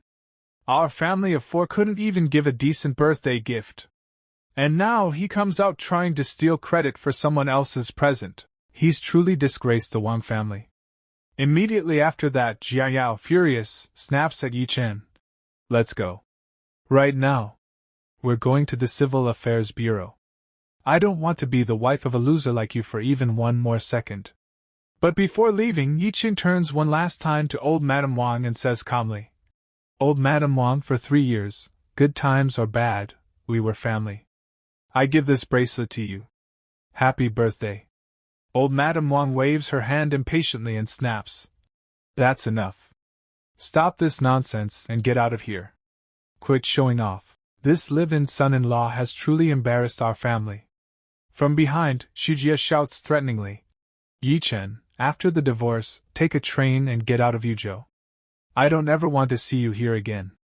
Ye Chen turns back and replies coldly, "Whether I leave Yuzhou or not is my freedom. You have no right to interfere." And with that, he walks away. Outside the hotel, Ye Chen spots a BMW parked nearby, with Feng Chao and Jia Yao sitting inside. Feng Chao mocks him openly. "Kid, Jolin said you're not even qualified to sit in a BMW. Take a shared bike instead. We'll wait for you at the gate of the Civil Affairs Bureau." With that, he speeds off, leaving Ye Chen alone. But Ye Chen calmly raises his hand, flags down a taxi, and says, "Hello? Civil Affairs Bureau, please." A short while later, the scene shifts inside the Civil Affairs Bureau. The atmosphere is quiet. The officer at the counter hands them the documents and says formally, "Here are your divorce certificates." The moment Ye Chen takes the certificate into his hands, he lets out a relieved breath. Finally, I have the divorce certificate. After 3 years, I'm no longer a live-in son-in-law. Looking at the certificate, he immediately begins planning his next move. Next trial, business. From now on, I'll focus fully on my career. But Jiao sneers. That's right. You're no longer a live-in son-in-law. Now you're a discarded son-in-law, which is even more shameful. Ye Chen replies without stopping. Say whatever you want. I have nothing to do with you anymore. He gets into the taxi and leaves. Behind him, Jiao is still furious. Watching the taxi drive away, she screams, "Ye Chen! You're a useless, abandoned son-in-law!" In anger, Jiao and Fengchao jump back into their car. Sitting down, Jiao orders, "Fengchao, drive. Follow him. See if he's leaving Yuzhou." Fengchao immediately starts the engine and chases after the taxi. Confidently, he says, "He's definitely going to catch a train and leave. He can't survive in Yuzhou anymore. He has no savings. If he doesn't leave, what, will he live on air?" Jiao hesitates and says, "That makes sense, but looking at his expression earlier, I feel like it's not that simple." After following for a while, Fengchao frowns. "This road, it's not toward the train station." Jiao asks sharply, "Is it the airport?" Fengchao shakes his head. "No. This goes toward the Xishan district." Jiao mutters, "Could it be that he doesn't plan to leave Yuzhou at all?" Fengchao laughs dismissively. "He's probably just looking for a cheap hotel. Don't worry. The Wang family controls the hotel industry here. I guarantee he won't even get a room in a 4-star hotel." 10 minutes later, the scene shifts again. They arrive outside the Westlake Four Seasons Hotel. Ye Chen steps out of his taxi. At the same time, Fengchao and Jiao arrive. Seeing him there, Fengchao scoffs. "Damn it, did this guy come here to apply for a waiter job?" Jiao snaps angrily. At the birthday banquet, young master's son already blocked his path to becoming a waiter. And he still dares to come here? He clearly doesn't care about the Wang family's influence. Fengchao pulls out his phone smugly. "He doesn't believe in my power, huh? Fine. I'll make a call." He dials and says arrogantly, "Hello, little Chang. You're still the manager at Westlake, right? I have a task for you. A guy named Ye Chen went to your hotel to apply for a job. Don't hire him." But the next second, his face goes pale. "What?" Seeing his expression, Jiao panics. "What happened?" Fengchao lowers his phone, stunned. "He said, no one went there to apply for a job." Confused, Fengchao mutters, "If Ye Chen didn't apply for a job, then why did he go inside?" Suddenly, a thought hits him. "Don't tell me, he went there to stay?" Jiao immediately denies it. "Impossible. Westlake costs at least 8,000 per night. I already confiscated all his bank cards during the divorce. He only has a few hundred in cash and a 2,000 credit limit." To clear things up, Fengchao says, "Let's go inside and ask Little Chang directly." Scene shifts to the hotel lobby. As soon as they enter, the receptionist explains, "Brother Chow, the Ye Chen you mentioned did check in just now. He prepaid for 7 days." Hearing that, Fengchao feels the ground disappear beneath his feet. 7 days? He quickly calculates. 8,000 a night, 7 days, that's 56,000. Grinding his teeth, he snarls, "That bastard hid private money. Jiao, he must have skimmed money from groceries and daily expenses. Shameless, stealing even that much." But then the receptionist gently interrupts. "Sir, Mr. Ye Chen didn't stay in a standard room, he booked the presidential suite." Boom! Fengchao and Jiao are struck like by 440 volts. "What?" Feng Chao stammers. The Westlake presidential suite is 80,000 a night, 7 days. That's 560,000. He turns to Jiayao in shock. Jiayao, are you sure that money came from your family's expenses? To turn his suspicion into certainty, Feng Chao immediately spun around toward the receptionist and asked in disbelief. Are you sure? Did Ye Chen really just pay the full 5,600 right now? The receptionist nodded calmly. Yes, sir. The payment has been completed. But her very next sentence was like rubbing salt into an open wound. Smiling brightly, she added, and not only that, he was so happy that he even gave me a 10,000 tip. The moment Jia Yao heard that, her anger completely exploded. She snapped, shouting, How dare you keep that tip? That money belongs to my Wang family, do you understand? While Jia Yao was throwing a full-blown tantrum, Feng Chao quickly stepped in and tried to calm her down with logic. His expression turned serious. Jia Yao, this isn't the time to cry over a tip. The real question is, where did he get so much money from? Even if he stole vegetable money for 3 whole years, there's no way he could save up 1 million. Those words made Jia Yao freeze. She went silent, then suddenly, her eyes lit up. Wait. She remembered something. He often used to go to my grandmother's house to look after her dog, and you know my grandmother. Her house is filled with old, valuable antiques. What if he secretly stole 1 or 2 antiques and sold them? The moment she said it, Feng Chao immediately agreed. That must be it. Call your family right now. Tell them to check if anything is missing. Without wasting a second, Jia Yao pulled out her phone. Meanwhile, over at the Manhwa Hotel banquet hall, the atmosphere was completely different. It was already very late, yet President Tang and the other big guests still hadn't left. Everyone was waiting for just one thing. Who was the mysterious person who sent that outrageously expensive bracelet? They all wanted to catch a glimpse of this secret figure. At the same time, Qin Hongyan was growing restless. She kept glancing toward the entrance, her brows tightening. So much time has passed, why hasn't the gift sender shown up yet? Even with traffic, he should have arrived by now. A troubling thought suddenly crossed her mind. Could it be that bracelet was actually sent by Ye Chen? Just then, Jia Yao's mother's phone rang inside the hall. Seeing daughter on the screen, she picked up casually. Hello, dear, how did everything go? The divorce with that loser is done, right? But Jia Yao's voice on the other end was filled with panic and fury. Mom, go to Grandma's house right now. Check if any of her old calligraphy or paintings are missing. Then she screamed, accusing. That bastard Ye Chen definitely stole our family's things and sold them for money. Hearing this, her mother nearly lost her balance. What? That loser stole your grandmother's antiques? Her loud voice didn't go unnoticed. Qin Hongyan heard every word. She took a deep breath, as if all her curiosity had finally been answered. Exhaling cigarette smoke slowly, she thought to herself, damn. I thought that guy was some big shot. Turns out he's just a petty thief.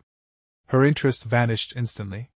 She stood up and said calmly, Old Madam Wang, President Wang, I have some urgent matters at the company. I'll be taking my leave. Old Madam Wang immediately stood as well, speaking respectfully. President Qin, the financing matter is now in your hands. Qin Hongyan nodded lightly. Don't worry. And with that, she left.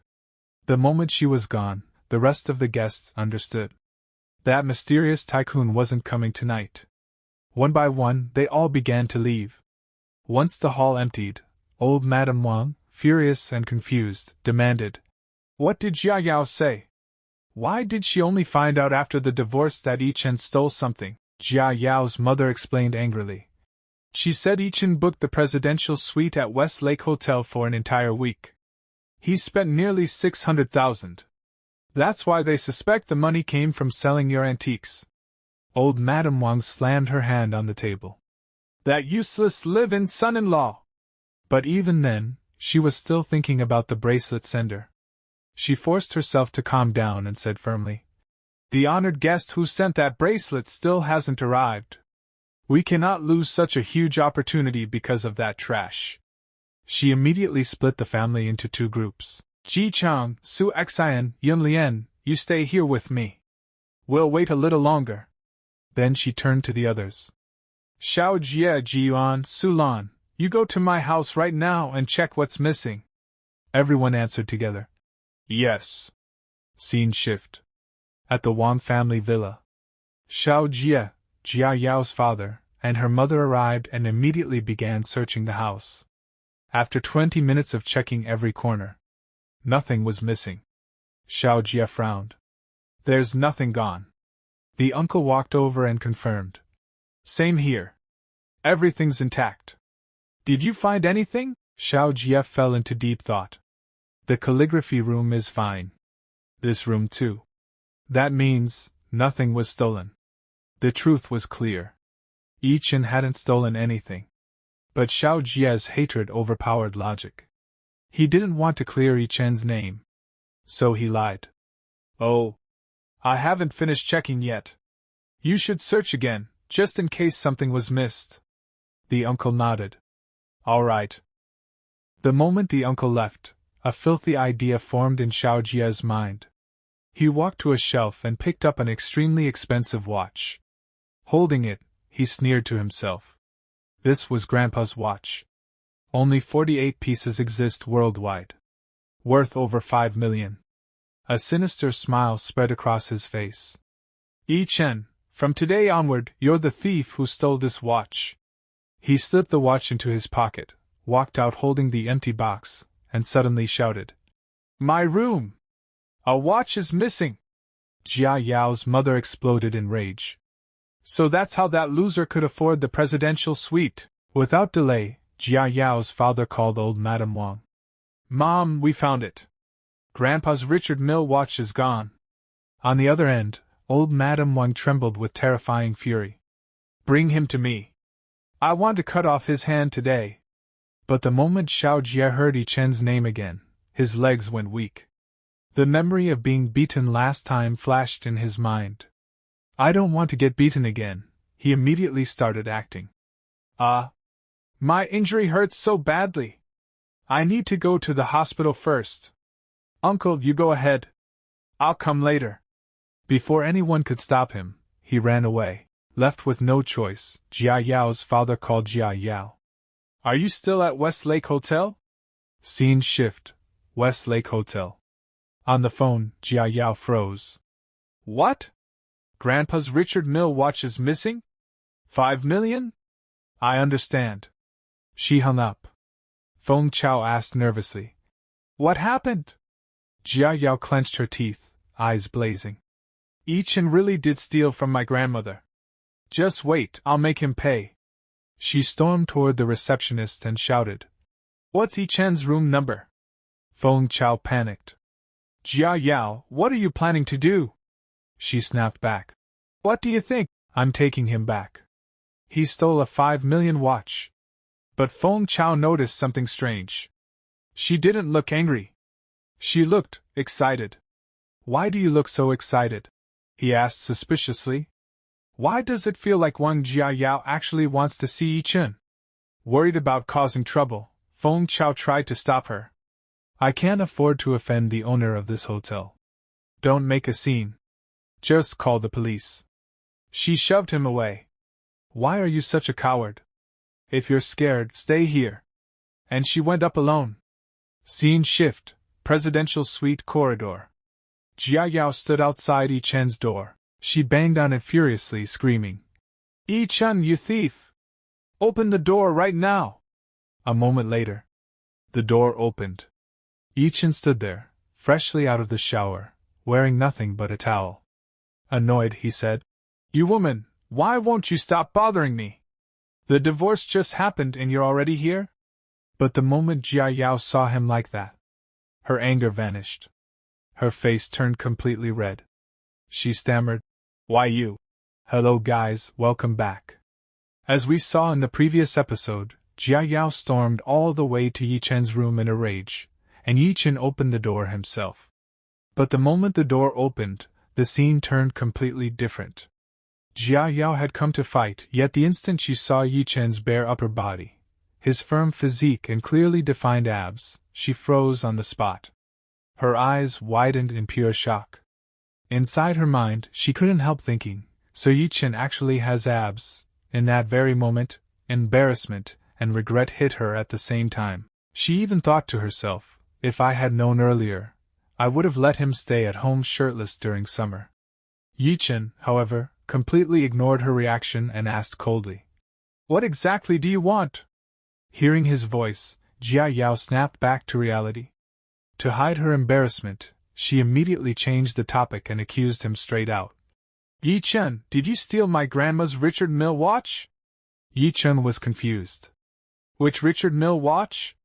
Jia Yao thought he was pretending, so she said angrily, "You're still acting innocent? A 5 million watch is missing from my grandma's house. It must be you. Otherwise, how could you afford to stay in a 5-star hotel's presidential suite? Even I've never stayed in a place this expensive." Listening to her nonsense, Ye Chen thought to himself, the Wang family really is something else. They take credit for all the good things, and when it comes to blame, they dump everything on me. He replied calmly, "Miss Wang, I have never taken even a needle or thread from your Wang family. Stealing a watch is out of the question. Please leave." The moment he called her Miss Wang, Jia Yao felt as if she had been struck by lightning. She stared at him in shock. "Miss Wang? He's never called me that before." Memories flooded back. How he used to call her my lady, wife, goddess, and promised to take her out to eat whenever he got his salary. This cold rejection and formality enraged her. She shouted, "Why are you in such a hurry to kick me out? Is there another woman in your room?" Ye Chen had reached his limit. He thought this woman was mentally unwell. Keeping his composure, he said, "Whether there's a woman inside or not has nothing to do with you. We're divorced. If you don't leave right now, I'll call security." Jia Yao's anger exploded. How dare Ye Chen reject me? She pulled out her phone and threatened, "I came to give you one last chance, to go home, admit your mistake, and accept Grandma's punishment so this matter could end here. But since you don't appreciate it, I'll file a police report." She dialed angrily. "Don't blame me later. For stealing 5 million, you'll get more than 15 years in prison." Ye Chen ignored her threats and shut the door. Outside, Jia Yao kept screaming, "If you kneel down and apologize right now." But the door was already locked. Inside the room, Ye Chen calmly dried his hair, looked at himself in the mirror, and laughed softly. Just because I loved her, I always knelt, always apologized. Since when did liking someone mean lowering yourself this much? Outside, Jia Yao continued banging on the door. "Ye Chen, open up! I've already called the police. Just wait for jail." The scene then shifts. When old Madame Wang heard that Jia Yao had called the police, she exploded. "What? Jia Yao called the police?" Jia Yao's mother immediately defended her. "Mom, Ye Chen must have refused to cooperate. That's why Jia Yao had no choice. Besides, he's no longer part of our family. We can't handle this with family justice anymore." Old Madame Wang snapped back. "Who told her to call the police? Family matters should be handled by us." Then she coldly added, "Forget it. Maybe Ye Chen is destined to rot in jail. That live-in son-in-law has already stained our family's name." 10 minutes later, the scene returns to the hotel. The police arrive and ask, "Are you Miss Wang Jia Yao? You reported that Ye Chen stole a 5 million watch from your family?" Seeing the police, Jia Yao immediately plays the victim. "Yes. Ye Chen was our live-in son-in-law. We just got divorced. He stole our family's watch and sold it. That's how he's been staying in this 5-star hotel's presidential suite for a week. He even hired a hooker." She urges them, "Comrades, arrest him and bring him down immediately." An officer orders the receptionist, "Call Ye Chen and tell him to come down." The receptionist nervously agrees and calls the room. The phone keeps ringing, but inside Ye Chen is fast asleep. When he doesn't answer, Jia Yao's suspicion turns into certainty. He didn't even pick up. He must be guilty. The two officers exchange looks and say together, Let's go upstairs and check. They take the elevator, reach Ye Chen's room, and ring the bell. When Ye Chen opens the door and sees the police, he's slightly surprised, but his face remains calm. The leading officer says, "Are you Mr. Ye Chen? I'm Director Li from the district police station. We received a report from Miss Wang Jiayao accusing you of stealing a 5 million watch. Is this true?" Ye Chen answers confidently. "I took nothing from the Wang family." Director Li doesn't fully believe him. Scanning him up and down, he says skeptically, "Forgive me, but I heard you were once the Wang family's live-in son-in-law with little money, doing food delivery for the past 6 months. You received nothing in the divorce. Yet this presidential suite costs 80,000 per night, and you booked it for a week. If you didn't steal the watch, where did the money come from?" Without hesitation, Ye Chen turns around. "Wait a moment." He returns with documents, and places them in front of Director Li. "This is the equity transfer contract of Washing Group. I am now its largest shareholder, and the newly appointed CEO.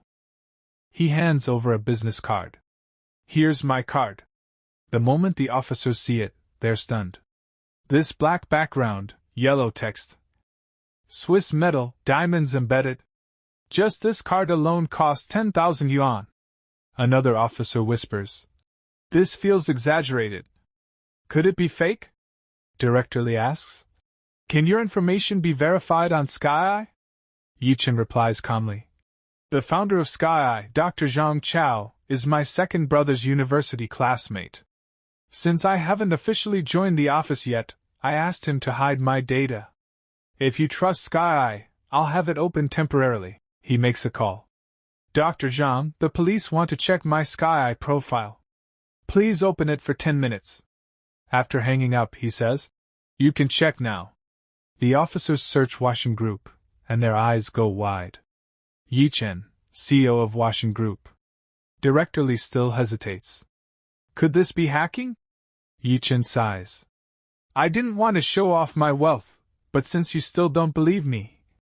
He opens his banking app and shows them. "Here's my account. Take a look."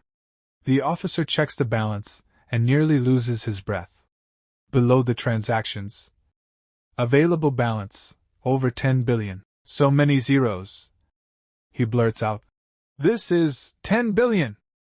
The chapter begins with Ye Chen still talking to the two police officers. As he listens to them, he starts thinking to himself. Fortunately, when we got married, we signed a prenuptial property agreement. When we divorced, Wang Jiayao never checked my real assets under my name. Then he calmly says to the two police comrades, "To be honest, this is just one of my cards. However, the money in this card alone, I'm afraid that even if you sold all of the Wang family's assets, it wouldn't amount to even half of what's inside." At that moment, a serious expression appears on Ye Chen's face. "Do you really think I would steal a watch worth nearly 5 million? Hearing this, the police officer also turns serious and says, "Mr. Yi, you must be a young master from some wealthy family, right? Then why would you be willing to become a live-in son-in-law of the Wang family?" In response, the protagonist answers with full attitude. "It was a family agreement. I had no choice. I hope you can keep my secret, especially don't tell the Wang family. I don't want to have any more involvement with them." After hearing Ye Chen's words, both police officers are completely shocked. The officer standing at the back thinks to himself, "The thoughts of rich people are really weird." Then the experienced officer says, "Mr. Yi, rest assured. Regarding your privacy, we will not reveal it to anyone else." The two officers turn around to leave. Before leaving, one of them says, "Sorry to disturb your rest. We should get going." Ye Chen stands at the door and replies calmly, "Not at all. Take care." 2 minutes later, in the hotel lobby, the two police officers informed Jiayao and Feng Chao. "Mr. Ye Chen said he did not take your Wang family watch. I think you should go back and check again, see if you forgot it somewhere else." Hearing this, both of them are completely stunned. Feng Chao says, "How is this even possible?" Jiayao also refuses to believe it. "How can you believe what he said? If he didn't steal our family stopwatch, then where did he get the money to stay in a 5-star hotel?" He's just a poor food delivery guy. Hearing their words, the two police officers are internally shocked. They know exactly what they saw with their own eyes, and how much money was in Ye Chen's card. 10 billion. They both think to themselves, is there really a poor person in this world worth 10 billion? Then the police officer says in a serious tone, Miss Wang Jiayao, before there is concrete evidence, we have no right to arrest Mr. Yi. If you insist on arresting him, please produce evidence, such as videos or photos of him stealing the watch, and evidence of him selling the watch and receiving money. They turn around to leave. But before going, the officer adds, additionally, let me say one more thing. Don't call your ex-husband a poor and useless person anymore. After all, you were once husband and wife. Saying such things about the other party is too hateful. Hearing this, Jiayao shouts angrily, I didn't say anything wrong about him. If he had even a little ambition, I wouldn't have divorced him. The other police officer responds calmly, it was you who divorced Mr. Yi. He almost laughs, because he knows the truth about Ye Chen, while Jiayao knows nothing. Jiayao says arrogantly, that's right. I took the initiative to divorce him. Does he already regret it?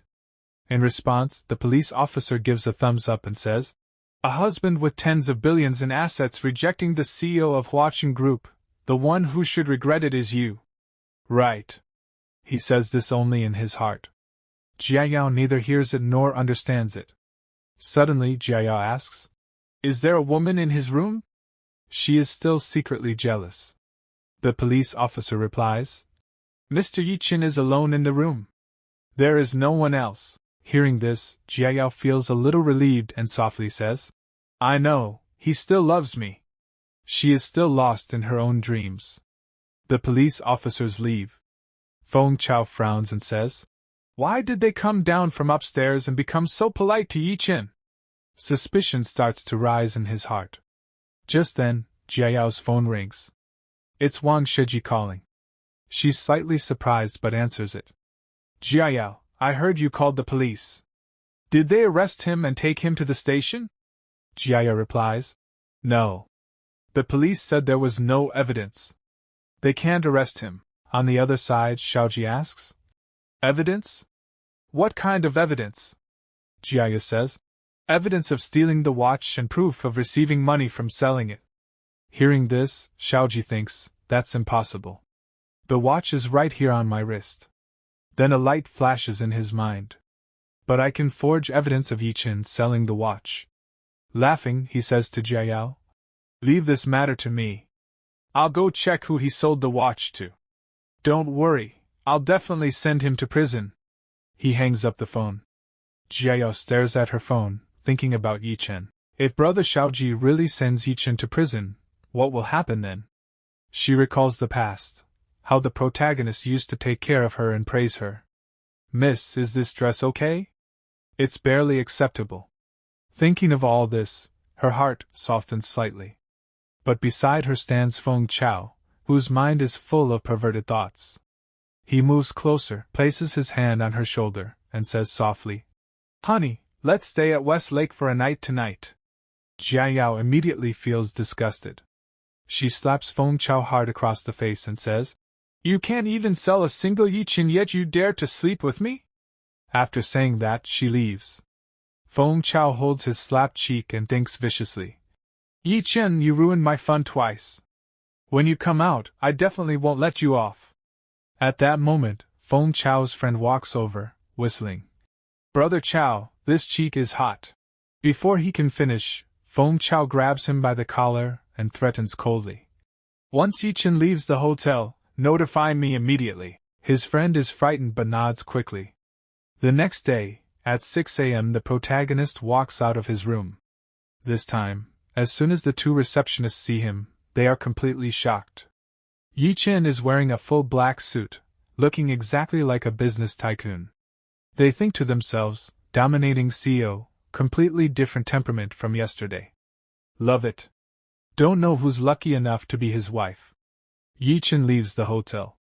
The moment he steps out, Feng Chao's friend calls and reports that Ye Chen has left. He starts following him. Ye Chen gets into a taxi. Behind him, A black car follows closely. Brother Feng, I'm following that kid. The car is heading toward the city center. 20 minutes later, Ye Chen gets out of the taxi. In front of him stands a huge building. He walks forward confidently. But in his mind, he thinks about Qin Hongyan. Yesterday, you cut off my livelihood. I wonder what your attitude will be when you see me today. Meanwhile, Feng Chao talks to his friend. You said Ye Chen went to the CBD building where Pushing Group is located? What is he doing there? Suddenly, he recalls something. Yesterday, President Qin said she wanted to cut off all his livelihood. Is Ye Chen going there to take revenge? A wicked smile appears on his face. Good opportunity. Maybe I can get close to that great beauty, Qin Hongyan. He immediately calls President Qin. She answers, Who is this? President Qin, I'm Feng Chao. Yesterday, at old Madame Wang's birthday banquet, I toasted you. She recognizes his voice and says, Young Master Feng, calling so early, what's the matter? Feng Chao says urgently, President Qin, you still remember the Wang family's live-in son-in-law Ye Chen, right? Yesterday, we supported the Wang family together and cut off his livelihood. That kid ran to your company building early this morning. I guess he wants revenge. President Qin replies calmly, Don't worry. The building has access control and security. He can't get upstairs. Feng Chao quickly adds, The people I sent told me that kid has a guard in his hand and already passed the access control. He might be heading to your company floor right now. If you go up, your life might be in danger. Hearing this, President Qin becomes suspicious. What? How could he have our company card? This part begins with Feng talking to President Qin. That kid installed the Wang family watch and sold it for 5 million. He's rich now. Your company has so many people sending a little money just to buy an access card. Isn't that strange? I'm very worried about you, President Qin. You are so beautiful. If that bastard tries to hurt you with a knife, how heartbreaking that would be. On the other side, President Qin calmly replies, Thank you for your reminder. I will send someone to check the company right now. Hearing this, Feng practically starts drooling. Dirty thoughts fill his mind. I'll also go to your company to help you right away, Sister Hongyan. Meanwhile, President Qin calls her colleague. Rong, go to the company immediately and see if there are any suspicious people. If there are, call the police immediately. Yes, President. Half an hour later, Huaseng Group. Inside the company, a girl walks in. The security guards greet her with, Good morning. She replies politely. She is Secretary Zhao. She is Qin Hongyan's personal secretary, Zhao Rong. And she looks absolutely stunning. She walks toward the top floor, heading to the elevator. The security guards blush as they watch her. Their perverted nature is obvious. Secretary Zhao is so sexy, and still pure. Although far less sexy than President Qin, but she wins in approachability. Rong suddenly pushes open the office door and shouts, Who are you? How did you get into our company? What do you want? The protagonist gives her a side glance. He is dressed in a perfect suit, looking like a true boss. No tension on his face. Calm. Composed. Full aura. Who are you? He asks coolly. Rong adjusts her glasses confidently. I am President Qin's personal secretary, Zhao Rong. Hearing this, Ye Chen looks at her carefully. Qin Hongyan is a woman? Why does she like this type of secretary? Isn't this usually a man's preference? Then a dangerous thought crosses his mind. Could Qin Hongyan be a lesbian? Wow! What imagination! Rong slams both hands on the table and glares at him. What are you thinking? Answer my question quickly! What are you doing in our company? The protagonist responds seriously. I am Ye Chen. I am the new president of this group. The moment Rong hears this, shock, she panics immediately. I'm sorry, President Yi. I was too stupid. The one who has the key to open this door must be you, Mr. President. Please forgive me. President Qin said a suspicious person was coming, so I Ye Chen doesn't pay much attention. He focuses on his work. But in his mind, he thinks, damn. The Wang family people are following me like lingering ghosts. Alright. You can leave. Rong Rong lowers her head softly and nods. Then Ye Chen adds casually, oh right. I heard President Qin is the #1 beautiful female president in Yizhou. If she comes, tell her to come to my office immediately.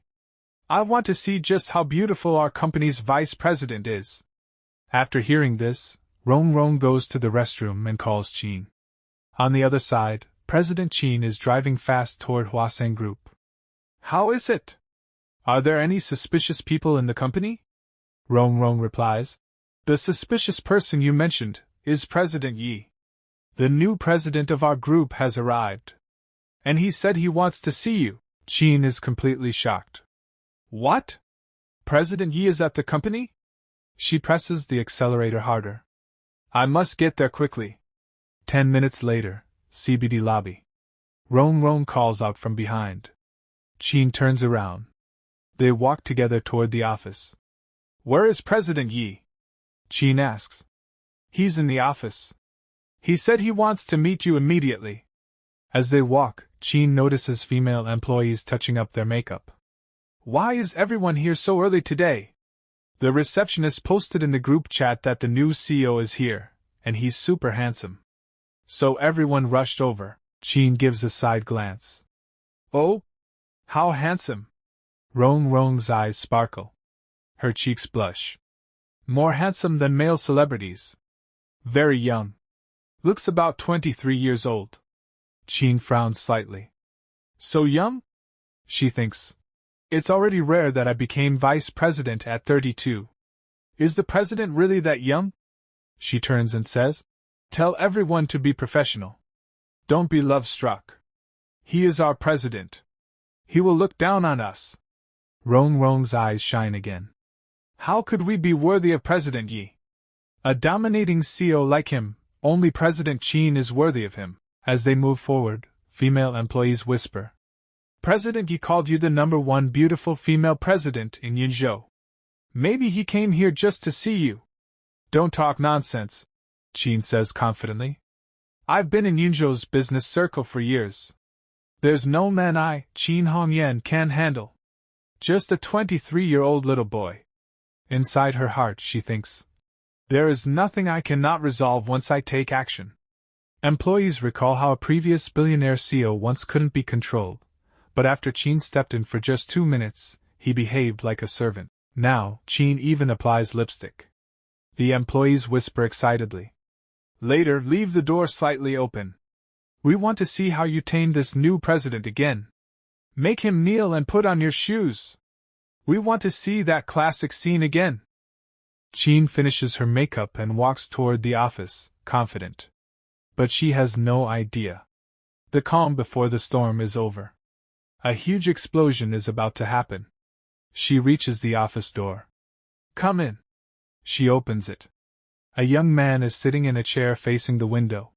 His back is toward her. She hasn't seen his face yet. President Yi, I am the company's vice president, Qin Hongyan. Even from the side profile, his jawline looks like a Korean star. Handsome. Familiar. Deja vu? He slowly turns around. Outside the door, employees peek inside. I wonder if President Yi will get a nosebleed seeing President Qin's beauty. Maybe he'll kneel immediately and call her queen. They laugh quietly. But the moment Qin sees his face. Shock. It's Ye Chen. Pure handsome. Cold aura. She recognizes him instantly. It's Ye Chen. Her mind goes blank. Her knees give out.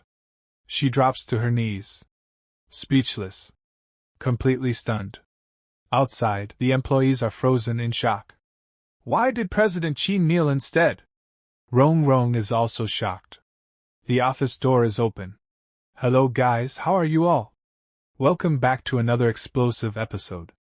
As we saw in the last episode, the moment Qin Hongyan walked in and saw Ye Chen, she was so terrified that she immediately dropped to her knees. Watching this shocking scene, her secretary Rong Rong was completely stunned. Hiding at a distance, she thought to herself. How is this possible?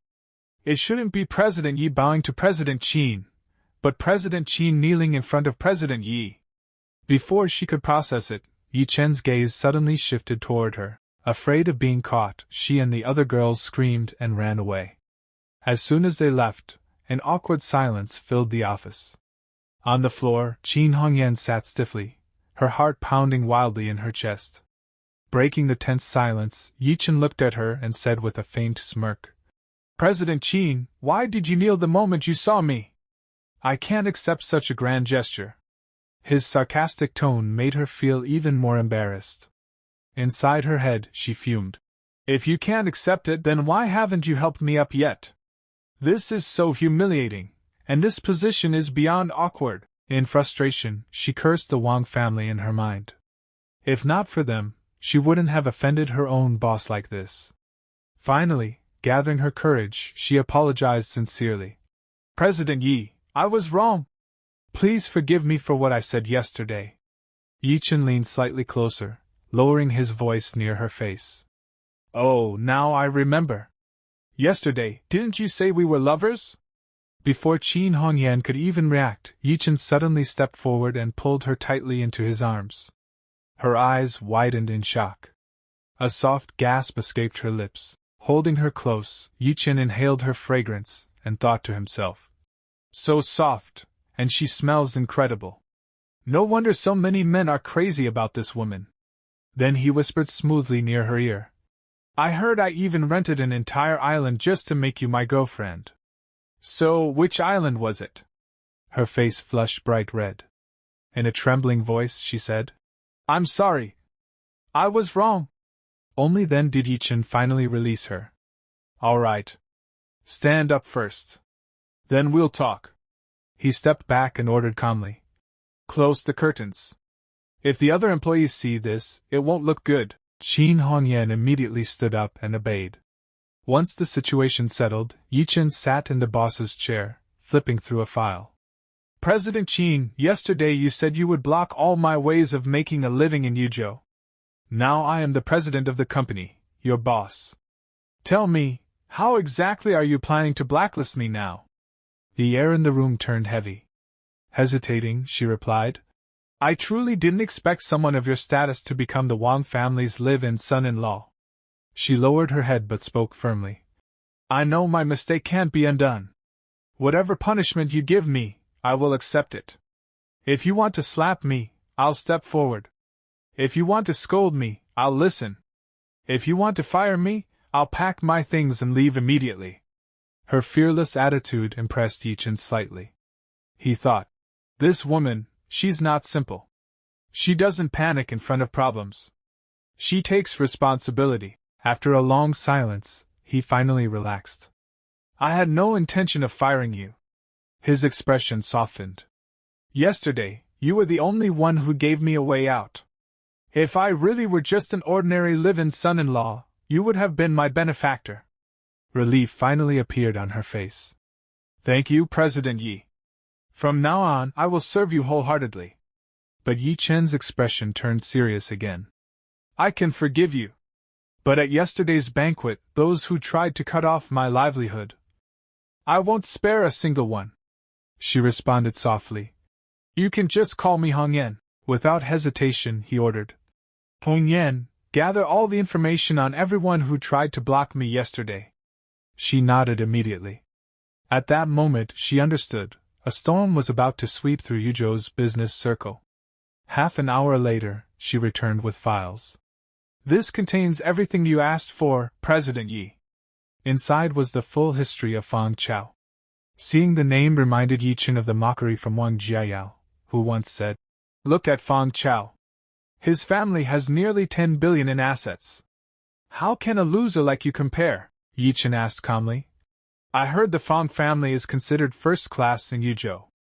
Around 10 billion in net worth? Qin Hongyan clarified. 2 years ago, yes. But now their business has collapsed. They're barely worth 3 billion. They're not much better than the Wang family. She added that the Wang family was seeking 70 million in financing from their company. I'll return all the benefits they offered me and cut them off. But Ye Chen stopped her.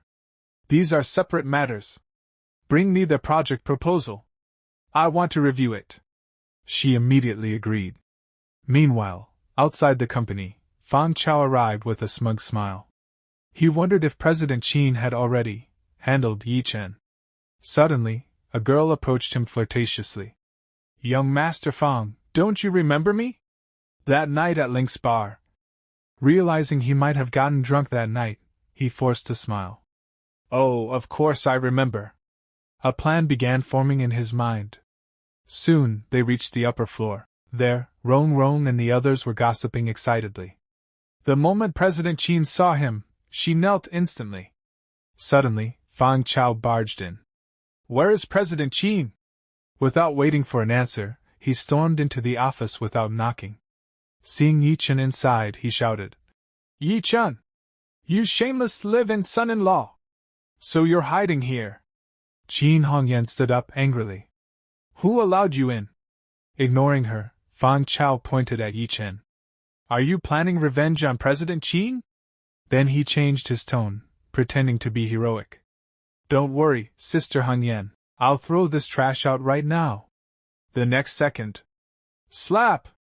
Qin Hongyan stepped forward and slapped him hard across the face. Who is your sister Hongyan? Call me President Qin. Hello guys, how are you all? Welcome back to a brand new episode. As we saw in the previous episode, Feng Chao had already arrived at Ye Chen's company. The moment he saw Ye Chen there, he started talking nonsense, and at the same time he addressed Qin Hongyan as sister.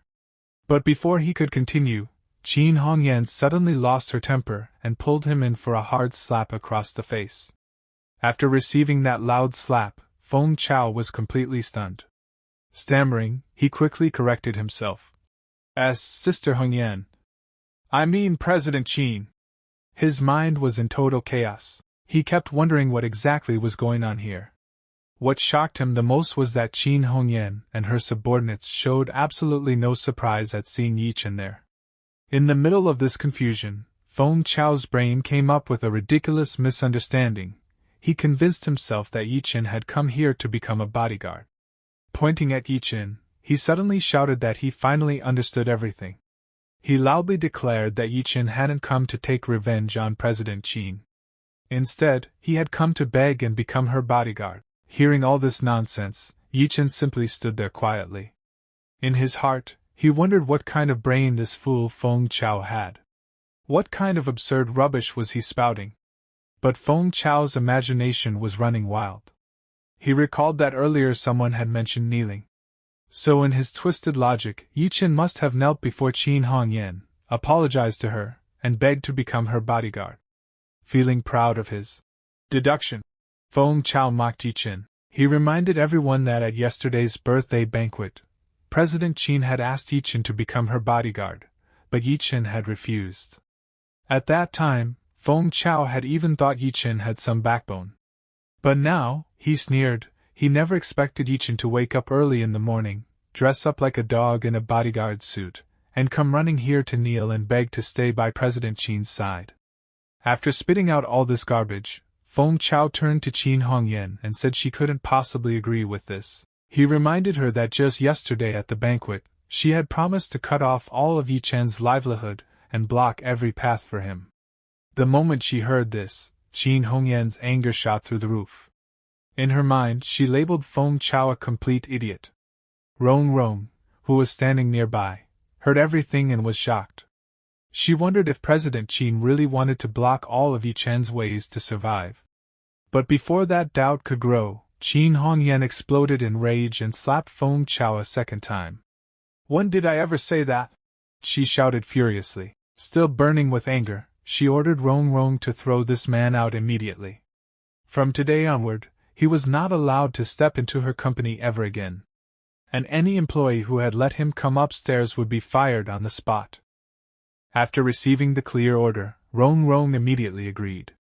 2 bodyguards stepped forward to escort Feng Chao out. Although humiliated, Feng Chao swallowed his anger. He thought about how he was the respected young master of the Feng family, yet he had just been slapped twice in public.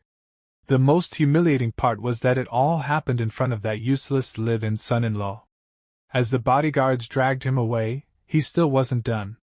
He shouted at Ye Chen, warning him not to think that becoming Qin Hongyan's bodyguard meant he was untouchable. He told Ye Chen to just wait. Soon he would make sure Ye Chen couldn't even eat properly, would end up sleeping on the streets, and finally land in jail. After those threats, he was shoved out. Later, sitting inside his car, Feng Chao started the engine with extreme anger and frustration written all over his face.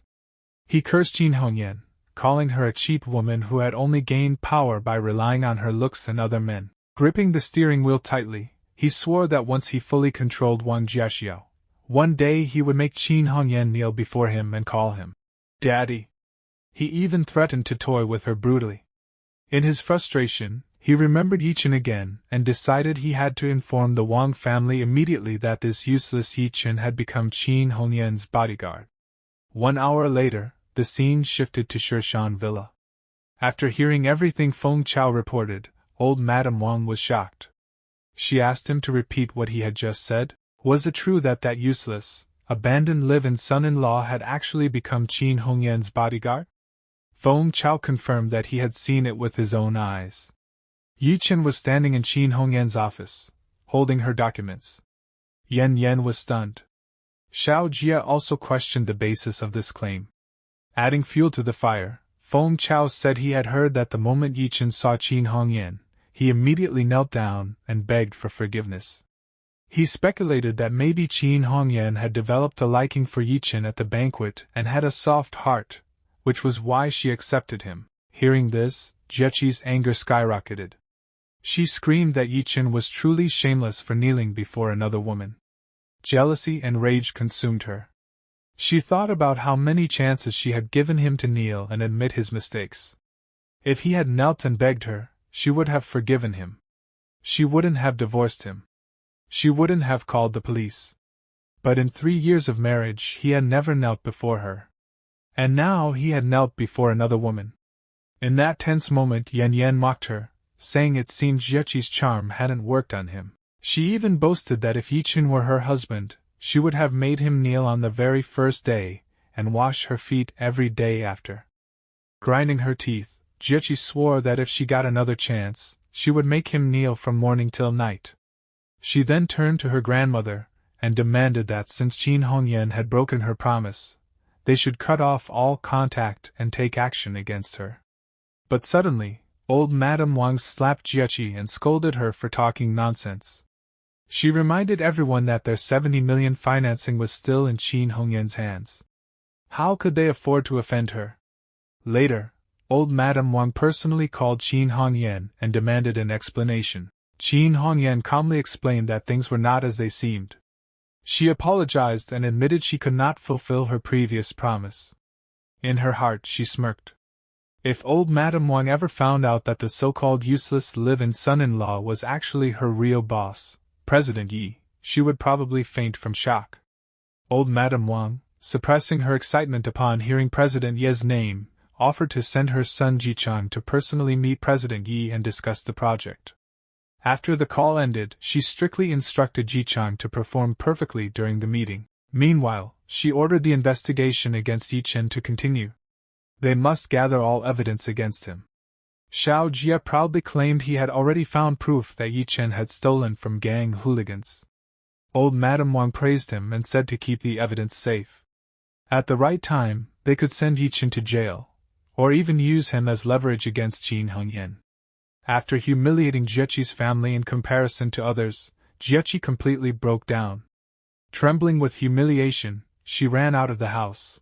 Ignoring her mother's calls, she drove straight toward Huashan Group, furious and determined to teach Ye Chen a harsh lesson. Moments later, she entered the underground parking lot of Huashan Group. But as soon as she looked ahead, her mouth fell open in shock. Standing right there in front of her were Ye Chen and Qin Hongyan together. Hello guys, how are you all? Welcome back to another video. So just like we saw in the previous episode, Wang Jiaya had already stormed her way to Ye Chen's company in pure rage. The moment she stepped into the underground parking lot, she saw something that completely froze her. There stood Ye Chen and Qin Hongyan, together. And when she saw Ye Chen, dressed sharp, looking insanely handsome and well put together, she was completely stunned. Jealousy burned inside her as she thought. So this bastard really upgraded himself after divorcing me? She couldn't take it anymore. She slammed her car door open, stepped out, and shouted furiously. Ye Chen! Have you no shame? You actually became Qin Hongyan's dog? Hearing her sudden scream, Ye Chen turned around. He was clearly surprised. What is Wang Jiaya doing here? He muttered. On the other side, Qin Hongyan also felt something strange seeing the arrogant eldest daughter of the Wang family here. But Jiaya wasn't done. She kept yelling like she was doing him a favor. So you knelt in front of Qin Hongyan and begged her? If you could throw away your self-respect like that, why didn't you kneel in front of me and beg? Her tone was disgusting, like she was granting mercy. I gave you so many chances. If you had just knelt and begged me, you would still be the son-in-law of the Wang family today. At this point, Ye Chen's patience snapped. You have the nerve to ask why I didn't kneel before you. Don't you think you're talking way too much? His anger flared up. Just the day before yesterday, you booked a room with that guy surnamed Fang and cheated on me, and after all that, you still wanted me to kneel and apologize to you? But Jiayao had zero shame. At my birthday banquet yesterday, I gave you a chance. If you had knelt, I would have told Grandma not to force the divorce. You could still be my husband. She even pointed angrily at Qin Hongyan. At Westlake Hotel, if you had knelt and begged, I wouldn't have called the police. In both situations you just had to kneel. So why kneel for her and not for me? I was your wife. Her logic was insane. Ye Chen replied coldly. Kneeling before your wife isn't shameful, but kneeling before a cheating wife is. For the past 3 years, I really spoiled you too much. That line hit hard. But Jiayao exploded. You spoiled me? It's obvious I spoiled you. I shouldn't have treated you so well. That's why you've become so uncontrollable. The family even blames me for not keeping you under control. Her arrogance hit peak level.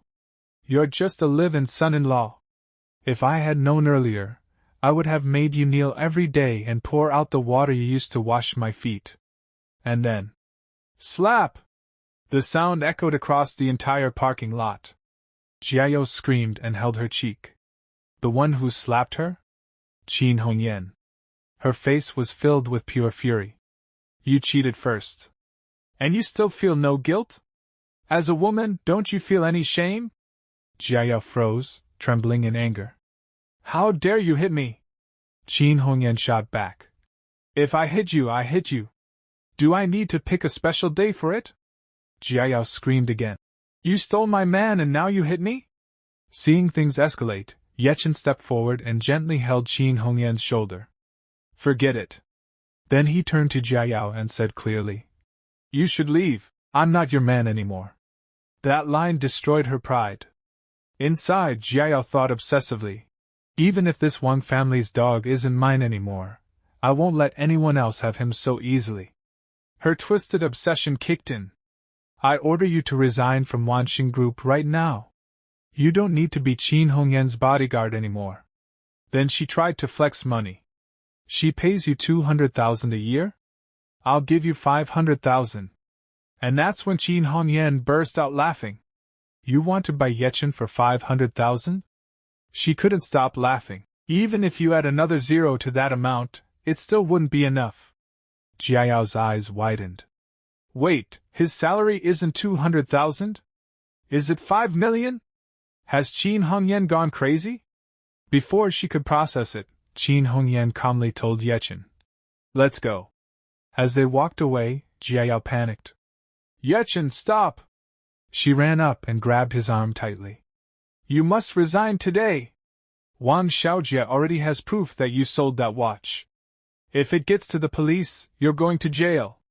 Then she made her final offer. If you leave Qin Hongyan and return to the Wang family as my personal bodyguard, I can make Wang Xiaojie drop everything. But Ye Chen rejected her immediately. Thank you for your kindness. But I can't be your personal bodyguard. Then he added coldly, I can't protect someone who books rooms with other men in front of my eyes. That brutal truth made her explode again. But Ye Chen didn't care anymore. He calmly got into his car. If Wang Xiaojie really has evidence, let him file a case. I don't care. And with that, he drove away. Jiao screamed behind him. Ye Chen, you're not allowed to leave. But he was already gone. Standing there shaking in rage, jealousy twisted her thoughts. There's no way Qin Hongyan spends 5 million just for a bodyguard.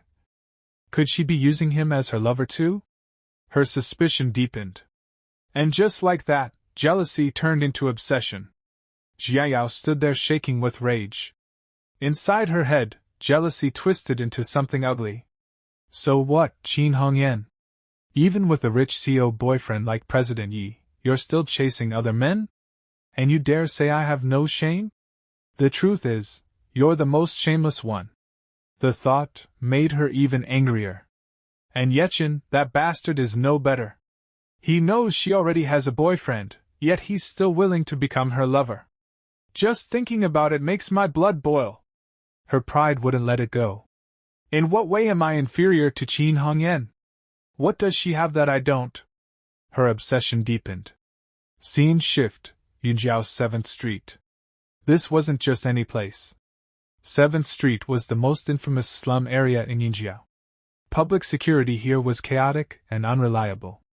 On one side, poor families struggled to survive. On the other, ruthless mafias and underground dons built their nests. In Yunjiao's underworld, everyone knew one saying: whether the city is in peace or chaos, the final decision always belongs to Brother Gue. And there was one terrifying rule. Whenever Brother Gue walked out holding a bag in his hand, it meant only one thing: inside that bag was either a human head or a sharp blade. And now, Wang Xiaojie arrived at this dangerous place. He stepped forward respectfully. Hello, Brother Gue. Brother Gue greeted him in a rough, gravelly voice. Ah, young Master Wang. Welcome. Forgive me for not coming out to receive you. After a few formalities, Xiaojie went straight to the point. He opened a box and revealed a luxury watch. I came to make a deal. He lifted it slightly. This is a Richard Mille watch worth over 5 million. I'm willing to sell it to you at a special discounted price, 4.5 million. Then came the condition. But you cannot say I sold it to you. You must tell everyone that a man named Ye Chen sold it. Brother Gue's sharp eyes narrowed. He stared at the bruise on Xiaojie's face. The injury on your face? That Ye Chen boy did it, didn't he? Xiaojie clenched his fist. Brother Gue guessed correctly. He's just a live-in son-in-law from my second uncle's family. Our family doesn't want to escalate this for reputation's sake. But I can't swallow this humiliation. I must send that bastard to jail. Despite his confidence, Brother Gue calmly refused. I can't help you. He exhaled smoke slowly. Master Lu strictly warned me, never interfere in other people's family matters. What if we help you, and later you reconcile? We'll be the only ones left carrying the blame. Xiaojie panicked. That won't happen. Ye Chen has already divorced into our Wang family. And who is this Master Lu anyway? Why do you have to listen to him? The moment Master Lu was disrespected, one of Brother Gue's subordinates exploded. Bastard. Master Lu is Brother Gue's boss. Xiaojie was visibly shaken. Brother Gue spoke calmly. Master Lu is my guide. Without him, I wouldn't even exist in the underworld. His words are like a king's decree to me. Find someone else for this job. Xiaojie's desperation grew. I'll sell it for 4 million. No reaction. 3 million. You can resell it and easily make 2 million profit. That number made Brother Gue's steps stop. His face slowly turned. A dangerous red greed flickered in his eyes. He smirked. Master Lu also said, in the underworld, never go against money. He chuckled darkly. The sky is big. The earth is big. But nothing is bigger than making money. Young Master Wang. I'll take the job. And just like that, the deadly deal was sealed. Scene shift, back to Ye Chen and Qin Hongyan. They were driving. Silence filled the car. Then suddenly, Ye Chen broke it. "From now on, without my permission, you're not allowed to hit Wang Jiao again." Qin Hongyan was slightly startled. Inside, a thought crept in. Does President Yi still care about his ex-wife? She couldn't hold it in anymore. President Yi, after everything she did to you, do you still not hate her? Hello guys, how are you all? Welcome everyone to this new video. So, as we saw in the previous episode, Ye Chen suddenly warns Qin Hongyan and tells her that from now on, without his order, she is absolutely not allowed to hit Wang Jieqi again. Hearing this sudden warning, Qin Hongyan is badly shocked for a moment, and she starts thinking in her heart whether President Yi still feels so much pain and attachment for his ex-wife. As soon as this thought comes to her mind, she cannot stop herself from asking and directly says to him, President Yi, that woman treated you so badly. Don't you still have even a little hatred toward her? At her words, a light silence spreads there, and then Ye Chen answers her. Hatred and love are two sides of the same coin. Hating her is exactly like loving her. Is there really any difference in it? Hearing such deep and mature words from Ye Chen, Qin Hongyan becomes completely impressed. Looking at him, she starts thinking in her heart that as expected, he truly is the young master of a big family. Whether it is his understanding or his mindset, nothing about him can be underestimated. She feels herself falling even more for Ye Chen's personality. She thinks he is so handsome. His family is so rich, and his thinking is completely different and above everyone else.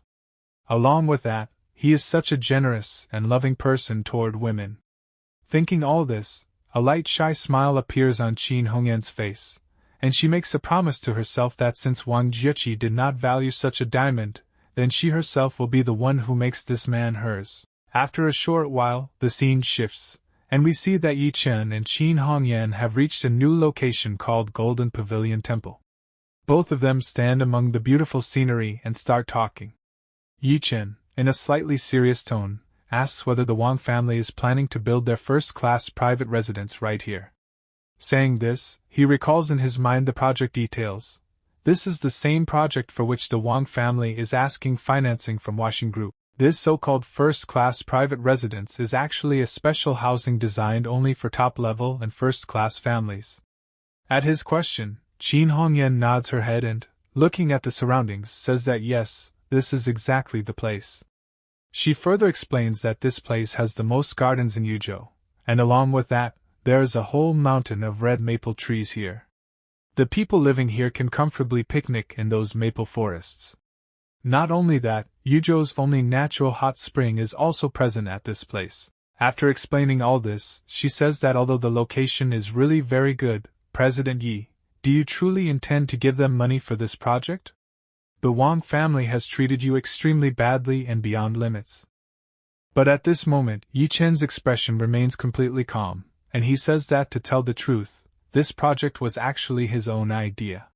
Hearing this, Qin Hongyan is shocked and asks in surprise whether it is possible that the Wang family secretly stole his idea. Seeing her shock, Ye Chen calmly explains that she cannot say that. He tells the whole story in detail, saying that he could clearly see that the Wang family always wanted to move toward becoming a first-class family in Yuzhou. But after Wang Jieqi's grandfather passed away, Wang Jiqiang and Wang Ziyuan both turned out completely useless and incapable. They kept fighting among themselves just to obtain the little remaining family property. Because of this, he thought about this project for the Wang family. His plan was that through this project, without increasing their own family strength, they could easily control other first-class families. And the method was to specifically design a set of private residences for them. Ye Chen further tells that he had told this powerful idea to Wang Jieqi. Then Wang Jieqi directly went and told old Madame Wang. Old Madame Wang immediately accepted the project but showed partiality and handed the entire project to Wang Jiqiang. After hearing all this truth, Qin Hongyan wisely says that this means the Wang family truly prefers and favors Wang Jiqiang's side of the family.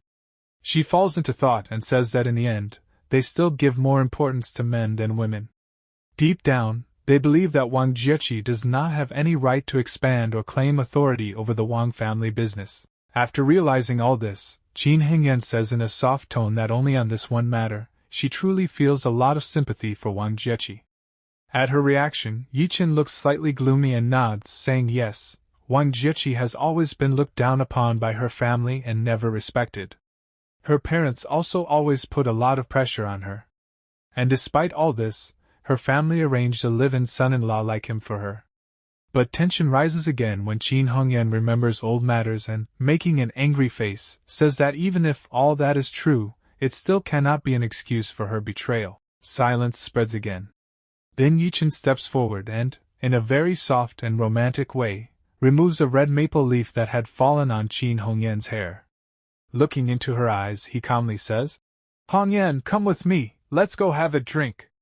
After this, the scene directly shifts to a bar. There, at a table, Wang Jiechi is sitting with a female friend. She looks in very bad condition and shouts in anger and frustration that she just wants to drink. Her friend's name is Song Hongyi. Calling her, Jiechi says, "Hongyi, drink with me." Seeing her friend in such a restless state, Song Hongyi asks with concern what happened to her today, why she is drinking in broad daylight, and who dared to bully her. She tells her to say the name, and she will go immediately and teach that person a lesson. Seeing this support, Wang Jiechi's anger bursts out even more. She irritably says that it is all because of that dog Qin Hengyan. She really slapped her on the face. She did not even provoke her. She was just scolding her useless and disappointing husband. So what right did she have to raise her hand on her? Then she shouts that what importance does she have to that useless Ye Chen that she interfered. Seeing Jiechi like this, Song Hongyi explains logically that before hitting a dog, one must always look at its owner. Now her ex-husband has basically become Qin Hengyan's dog, so obviously she would not allow her to humiliate him like that. Hearing this, Jiechi says that she only cheated once in her life, and in today's era which beautiful woman has never cheated?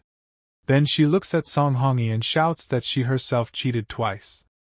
Hearing this, Song Hongyi is completely shocked. The wine in her mouth sprays out like a fountain.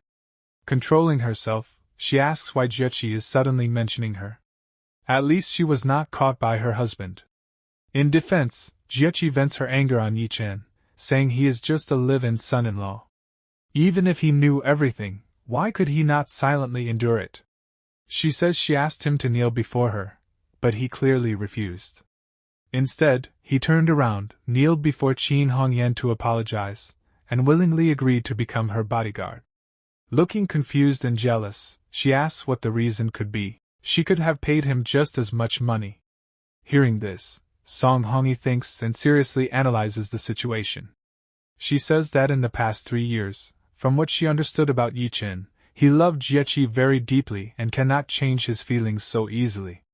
She confidently explains that he rejected her offer and chose to become Qin Hengyan's bodyguard because he wants Jiechi to respect him and see him at a higher level.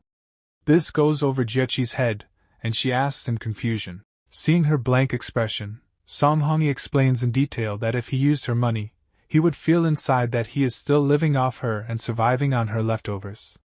But money earned from others would allow him to stand proudly before her.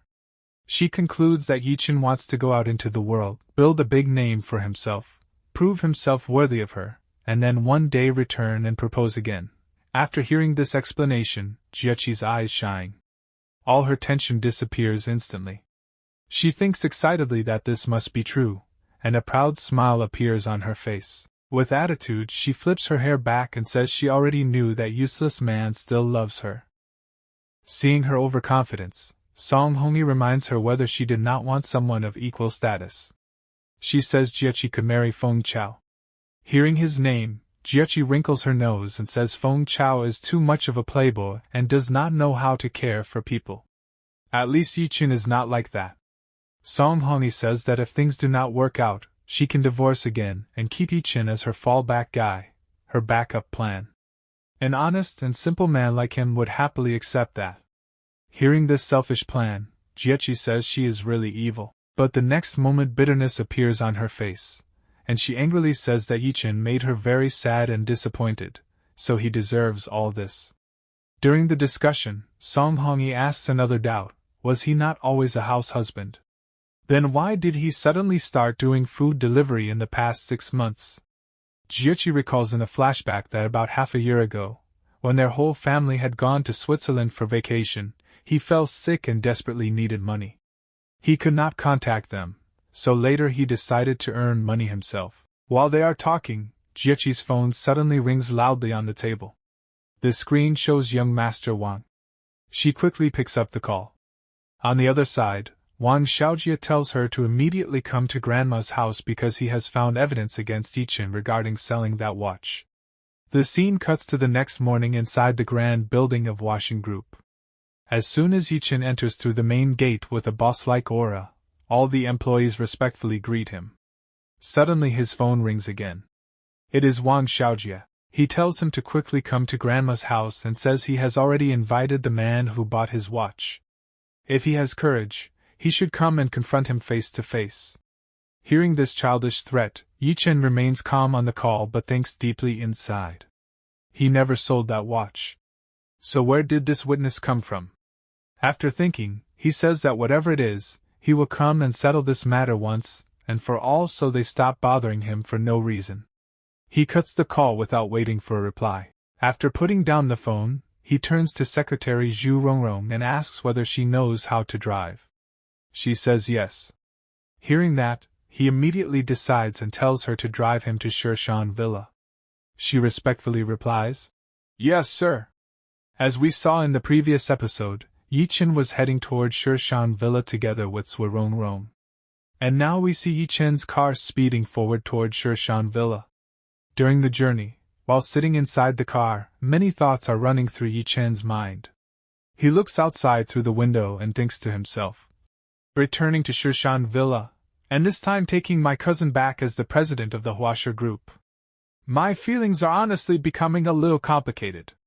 After traveling for about 30 minutes, their car finally arrives at Shirshan Villa. As soon as the car stops, Zhu Rongrong quickly gets out of the driver's seat and hurriedly comes over to open the door for Ye Chen.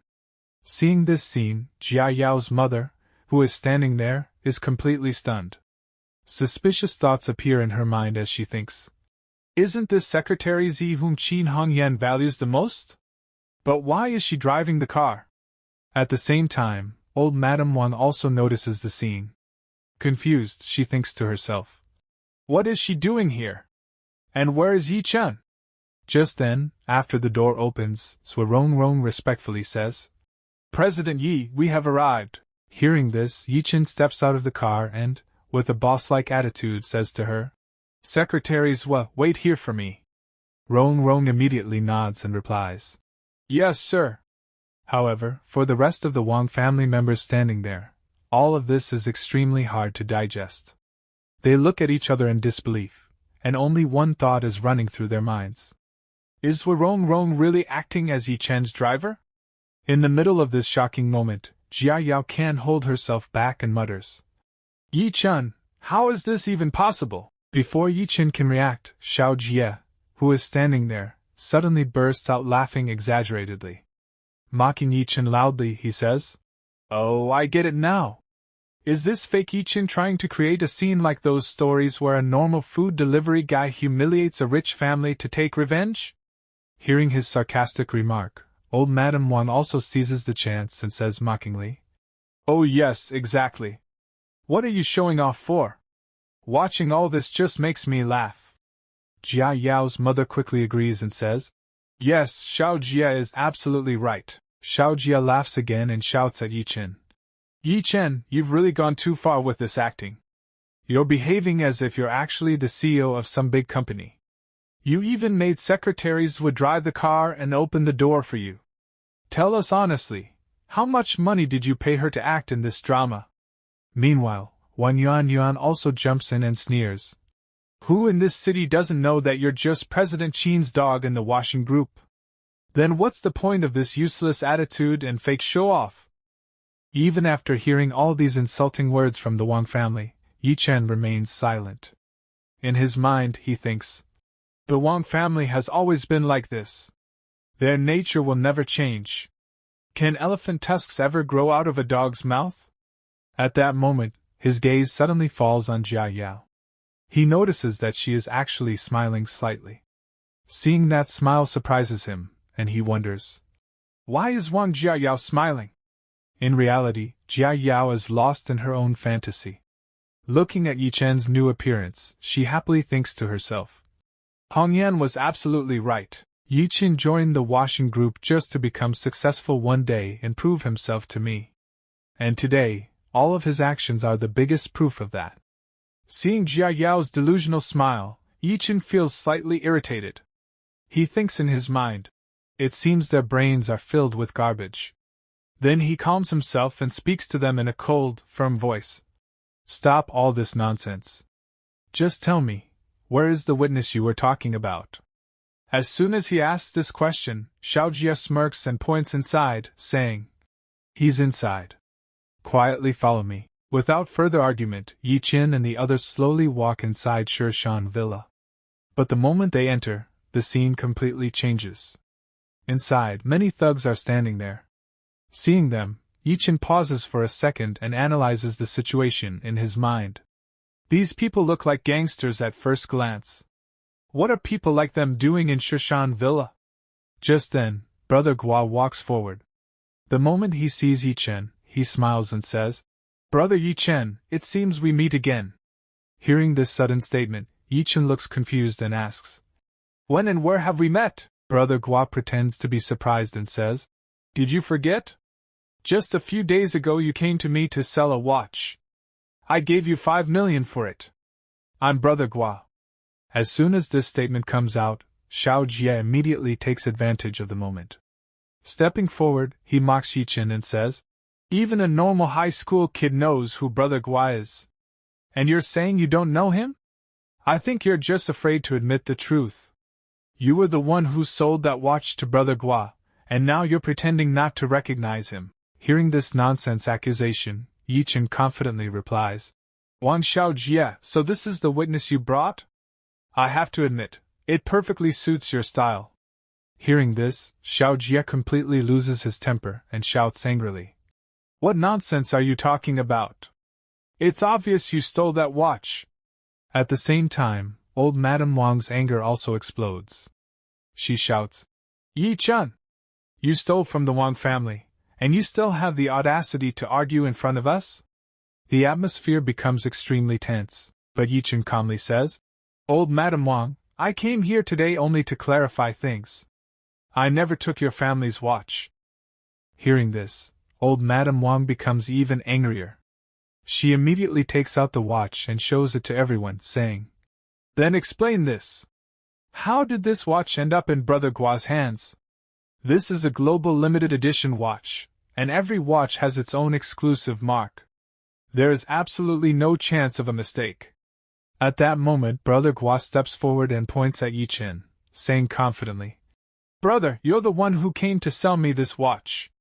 You even said you'd use the money to book a room at the West Lake Hotel Presidential Suite for a week. If you didn't take the 5 million, then tell me, where did you get the money to book that room? While saying this, Brother Gua is secretly very pleased with himself. A sly smile appears on his face as he thinks, we already rehearsed all these lines. Ye Chen won't be able to deny it no matter what. But after hearing this fabricated story, Ye Chen looks at all of them with a serious expression and says, at first, I wanted to deal with all of you as an ordinary person. But I never expected that in return I would only receive your mockery and insults. Fine, then I'll reveal everything. With a powerful and confident voice, he declares, I am the president of Huasher Group. His voice carries authority and confidence as he continues loudly, I'm a billionaire. Isn't that reason enough? Hearing such a shocking truth, the entire place falls silent for a second. Everyone stares at him in disbelief. But the next moment, the silence bursts into loud laughter. Everyone starts laughing hysterically. Meanwhile, Xiao Jie, struggling to stop laughing, mocks him and says, what do you think, you're Wang Duo? You literally copied the lines from the movie The Richest Man in Tomato City. I can't stop laughing. Hearing this reference, Ye Chen becomes confused, because he has no idea what they are talking about. He asks, what is The Richest Man in Tomato City?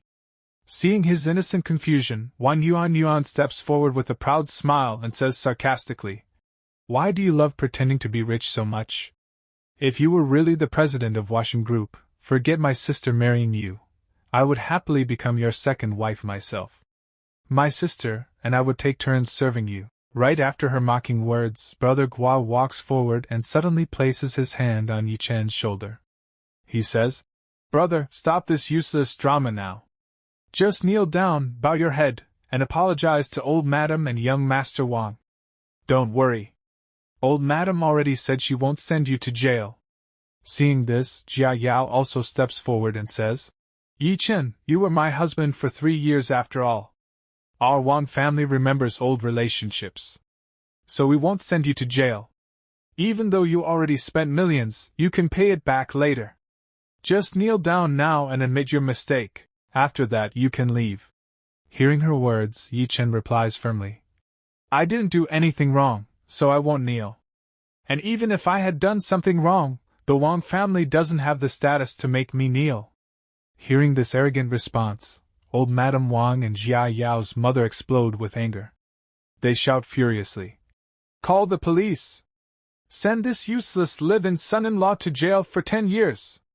But hearing the word police, Brother Gua immediately becomes nervous. In his mind he thinks, if this reaches the police station, everything will be exposed, so he quickly tries to control the situation and shouts at Ye Chen, "Today you will kneel, whether you want to or not!"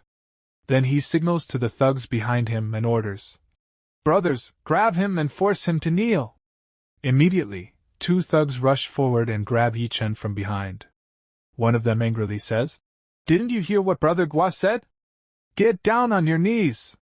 Despite the pressure, Ye Chen remains standing and says calmly, "I already told you, you're not qualified." Then suddenly, Ye Chen slams his elbow hard into one thug, and without wasting a second, he strikes the second thug with another elbow. Both thugs scream in pain and fall to the ground. Seeing his men defeated like this, Brother Gua is shocked, fear and anger appearing on his face. He shouts to the rest, "So he knows a little fighting! Brothers, attack him together!" Just as the remaining thugs are about to rush forward, suddenly, old Madam Wang's pet dog runs into the middle of them, barking loudly. The sudden appearance startles the thugs, and they step back nervously. "Whoa! A dog! Where did this dog come from?"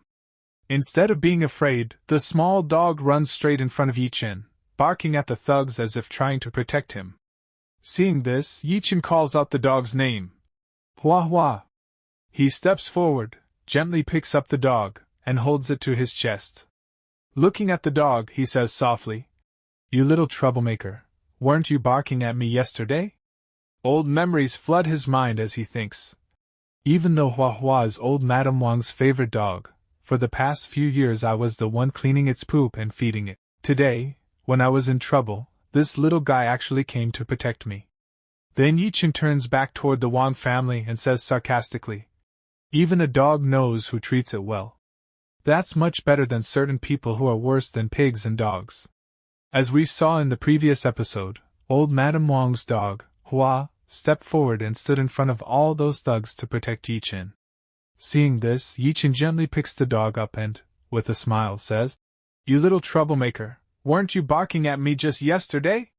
Then he looks toward the people standing there and says, "Even though this little Hua is old Madam Wang's favorite dog, for the past few years it was actually me who cleaned up after him and fed him. And today, when I was in trouble, Hua was the one who cared about me." After saying this, Ye Chen throws a bitter taunt at everyone present. "Even a dog knows who treats it well. That's far better than some people here who are worse than pigs and dogs." As soon as they hear these harsh words, the atmosphere instantly becomes even more tense. The family members' faces turn red with anger. At that moment, old Madam Wang angrily shouts, "Yun Yun! Bring Hua back to me!" Hearing her grandmother's voice, Yun Yun immediately responds and walks forward. She snatches the dog from Ye Chen and brings it back. Old Madam Wang then glares at Ye Chen and gives him a final warning. "Ye Chen, I will give you one last chance. Kneel down right now and admit your mistake so you can save yourself from physical pain." At that moment, the thugs begin surrounding him. But Ye Chen simply takes off his coat and replies calmly, "Then I'll repeat what I said before, you people are not worthy." Hearing this, the thugs go crazy with anger. They rush toward him with weapons in their hands, shouting, "Die!" Seeing them charging at him, Ye Chen prepares himself for the fight. Soon after, he starts beating them down while thinking to himself, "4 years ago, 1 year before my marriage into the Wang family, the family arranged a battlefield trial for me and sent me to Syria for a whole year." He continues thinking, "Compared to ordinary people, these guys might be considered professionals. But for someone like me, who survived on the battlefield and spent an entire year surrounded by blood and corpses, this is nothing more than child's play." In the blink of an eye, Ye Chen brutally beats all of them down and throws them to the ground. The thugs lie there groaning in pain. But the fight isn't over yet. Suddenly, a tall and bulky thug shouts angrily from behind and grabs Ye Chen tightly with all his strength.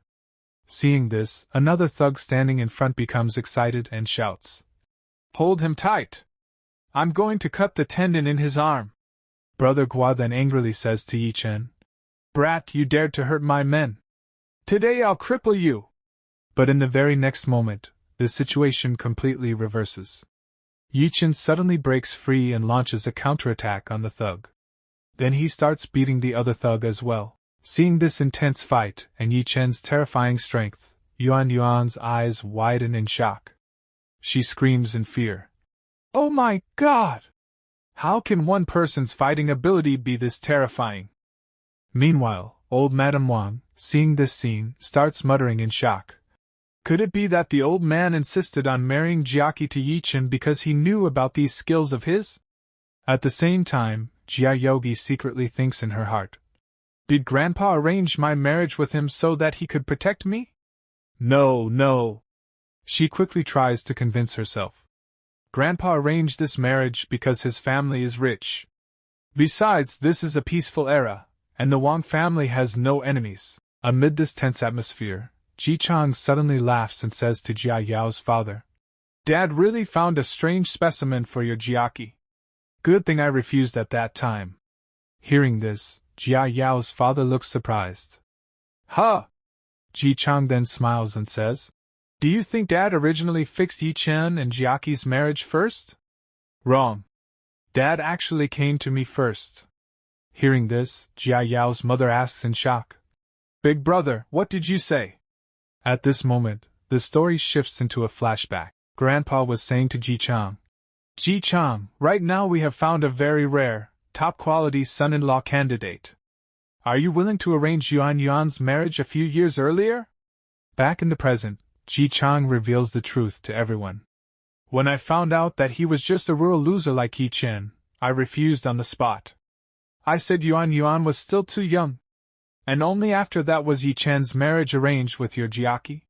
Hearing all this, Xiaoji starts laughing loudly and mocks. "So that means Jia Yao actually picked up the man that my little sister didn't even want." After hearing this, Yuan's attitude becomes even more arrogant. She proudly says, "Oh my! Grandpa must have lost his mind to even think about marrying me to Ye Chen. He only knows how to fight and nothing else. I have zero interest in violent men like him." Then she smiles and mocks Jia Yao. "Luckily I was too young back then and escaped a huge disaster. Big sister, you should enjoy your good fortune now." After hearing all these words, Jia Yao quietly stands there without saying anything. Watching this scene while beating up the thugs, Ye Chen thinks to himself, "I never expected that there was such a story behind all of this." And while standing there, his mind drifts back to memories from 3 years ago. 3 years ago, when I returned from my battlefield trial, after seeing blood and corpses every single day, I was truly longing for love and a family. At that time, the moment I saw Wang Jiayao, I fell in love with her at first sight.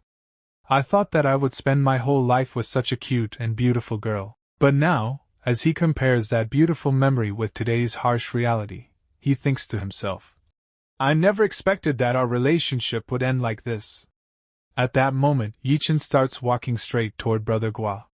Seeing Ye Chen approaching him in anger, Brother Gua becomes extremely nervous. He slowly steps back and stutters, Why you? What are you doing? But without wasting any time, Ye Chen moves forward, grabs Brother Gua's arm, and twists it so hard that the loud cracking sound of a bone breaking echoes in the air. Brother Gua screams in pain. Seeing him writhing in agony, Ye Chen angrily asks, "Tell me, why did you falsely accuse me of stealing? And who instructed you to do it?" But Brother Gua, still trembling in pain, replies stubbornly, "Because I'm part of the underworld. I stopped caring about life and death a long time ago. If you've got the guts, then kill me. But let me remind you, if you go against me, you'll definitely regret it." Watching this scene, Xiao Jie, who is standing nearby, becomes terrified.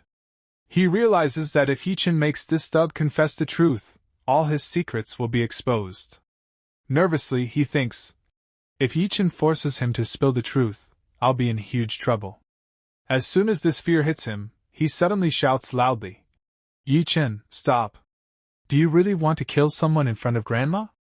Hearing Xiao Jie's voice, Ye Chen stops. He turns toward the Wang family and says in a serious tone, "I'll say this one more time. I have never stolen anything from the Wang family. If you have any evidence, you can call the police right now and have me arrested. But don't ever say again that not calling the police is for my own good, or that you can't bear to see me go to jail." After saying this, Ye Chen begins walking toward the exit. Suddenly, Hua the dog runs over and grabs Ye Chen's leg. Ye Chen bends down and gently picks up the dog. Looking at Hua, he smiles and thinks to himself, "Hua, in my eyes, the only thing in the Wang family worth stealing is you." Then he softly says to the dog, "I won't be living here anymore, so don't be picky about your food." After that, he places the dog back on the ground. And with that, Ye Chen finally leaves the Wang family's house. As soon as he walks out the door, Xiao Jie nervously asks Ji Chang, "Dad, are we really just going to let him leave like that?" Hearing this, Ji Chang takes a deep breath and helplessly replies, "No one here can defeat him. We'll have to use other methods to deal with him later." A short while later, the thugs lying on the ground slowly start getting up while groaning in pain. Seeing them stand, Xiao Jie thinks nervously, "Today we seriously offended Brother Gua. We'll have to appease him properly." He cautiously walks forward and asks, "Brother Gua, are you all right?" But the moment Brother Gua hears his voice, he becomes furious. He suddenly grabs Xiao Jie by the collar and shouts in his face, "You brat!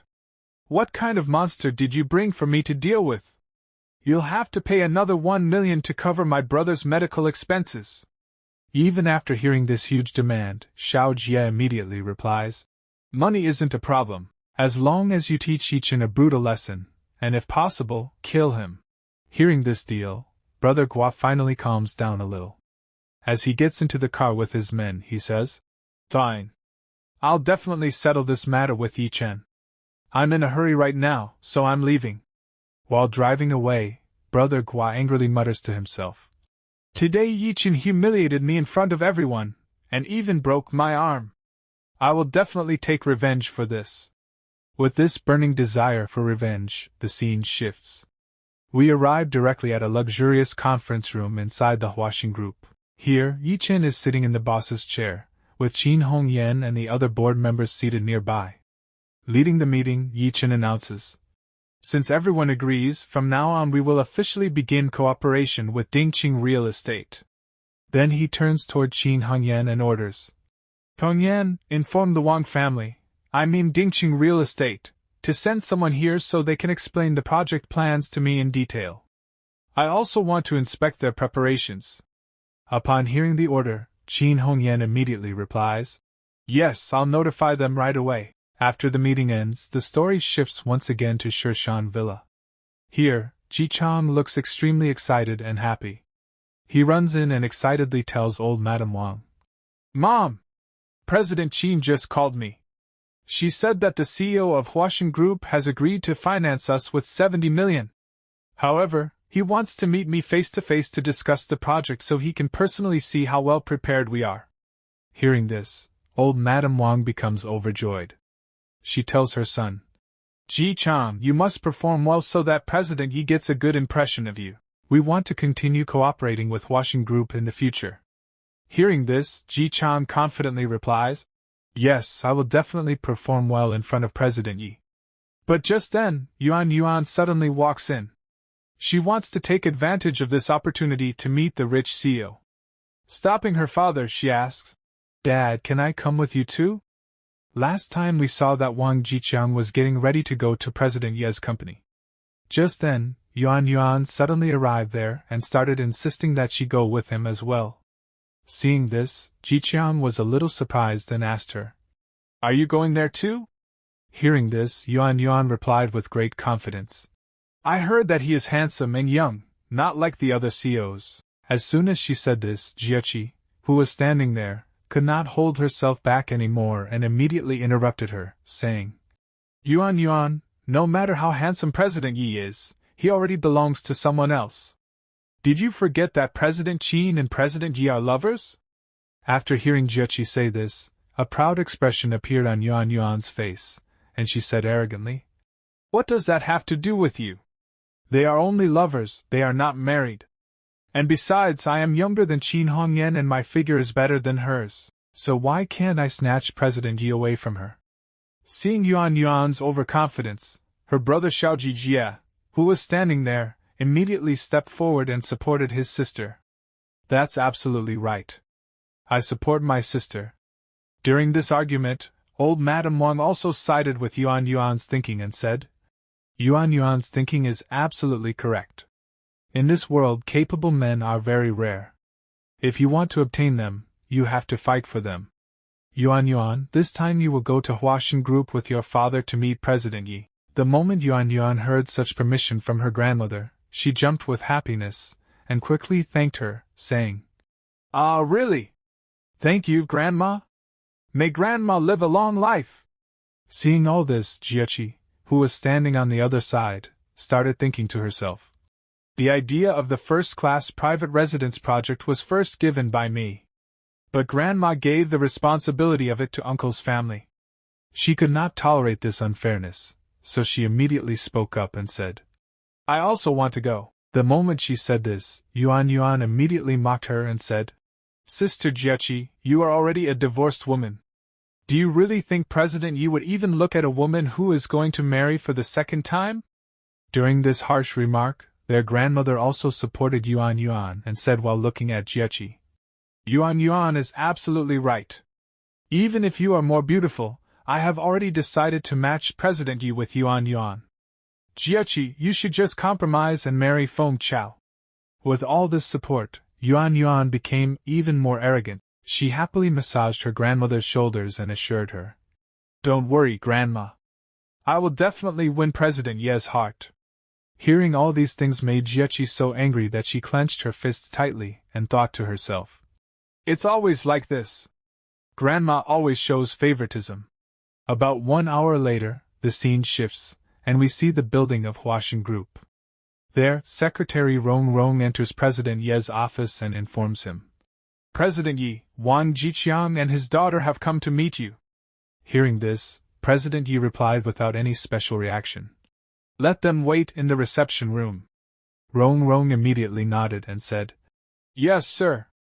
But just then, President Yi gave another order from behind and said, "Oh, and listen, don't serve them tea." After this order, the scene shifts directly to the reception room, where Yuan and her father Jiqiang were sitting alone. Yuan was wearing a very tight blue qipao dress with a high slit, and she looked a little uncomfortable in it. She asked her father, "Dad, why did you make me wear this qipao? Except for the slit on the leg, it is tight everywhere." Hearing this, Jiqiang explained to her, "You don't understand. If you wear very revealing clothes in the first meeting, President Yi will look down on you. He will think you are a cheap woman who does not care about her dignity. Your goal is to marry into the Yi family, not to become President Ye's lover or mistress. You must present yourself as classy. Only then will President Yi understand your value." After understanding her father's long strategy, a smile appeared on Yuan's lips and she said, "Thank you, Dad.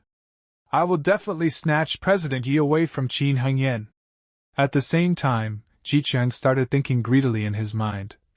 If Yuan manages to win President Ye's heart, then the position of the head of the Wang family will be mine. While they were thinking about all this, more than 10 minutes passed, but no one had even offered them a glass of water. Yuan said irritably, "Why haven't they even given us a cup of tea yet? Is Huaxin Group's hospitality this bad?" In anger, she stepped forward and called out to Secretary Rong. "Secretary Rong, bring us 2 cups of tea." "I want black tea," Rong calmly replied. "Okay, please wait a moment." But another 10 minutes passed, and nothing happened.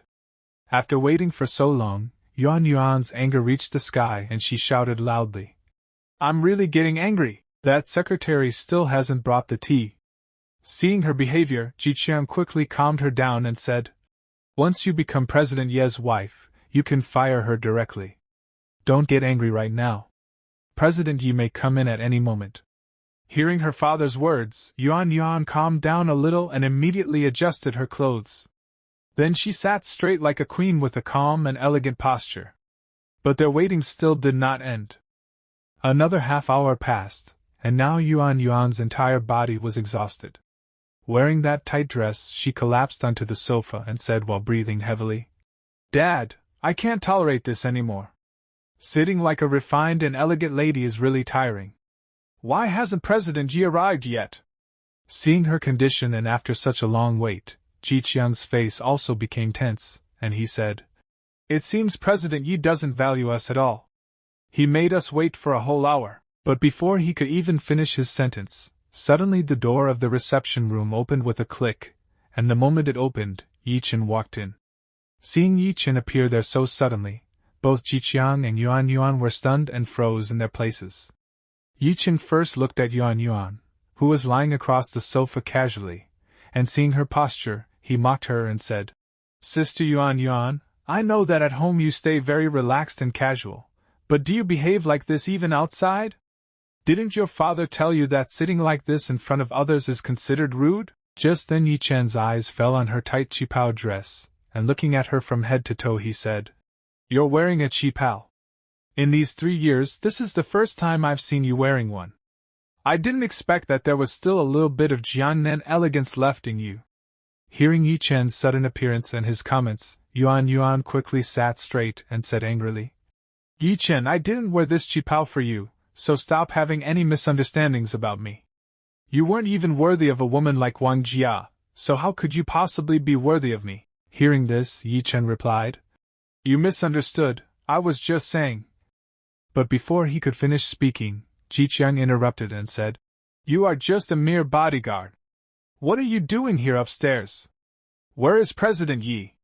Hearing all these words from the father and daughter, Ye Chen took a deep breath in his mind and thought, "These two still cannot believe that I am the real manager of Huaxin Group." So he brought the conversation directly to the point and said, "You two came here to talk about the first-class famous residence project, right? Fine, tell me what you want to discuss." But the moment Ye Chen heard this, he became furious and said, "You are just a cheap bodyguard, a useless man who only knows how to fight. Do you even understand anything about these big projects? Do you know the B of business?" After hearing such continuous insults, Ye Chen's patience also started running out, and he looked at them coldly and said, "So you mean you don't want to talk about it? Fine, as you wish.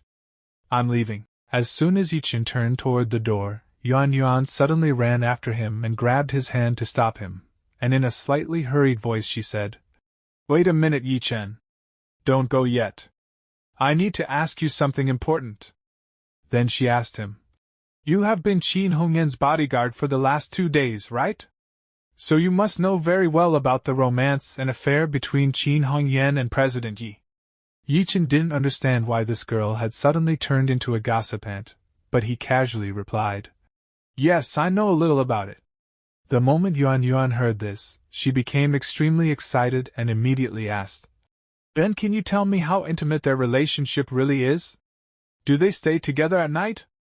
Do they sleep at President Ye's house, or at Qin Hongyan's house?" Hearing this endless chain of ridiculous questions, Ye Chen felt a little annoyed and thought to himself, "This Wang Yuan really has a big mouth. She can spread anything like wildfire. Why not use her big mouth to completely destroy the rumors between me and Qin Hongyan?" After thinking for a few seconds, Ye Chen kept a straight face and lied. They already broke up. The moment Yuan Yuan and Ji Qiang heard the word breakup, their eyes widened in shock. But the very next moment their shock turned into celebration. Ji Qiang started laughing loudly and shouted, "They broke up! God is really helping me. Heaven is truly blessing our Wang family. This is great news." On the other side, Yuan Yuan was also extremely happy and started dancing excitedly as she said, "A breakup? Nothing could be better than this." Seeing the father and daughter celebrating like crazy, Ye Chen looked at them strangely and asked, "Why are you two so happy after hearing about their breakup? What's so funny about it?"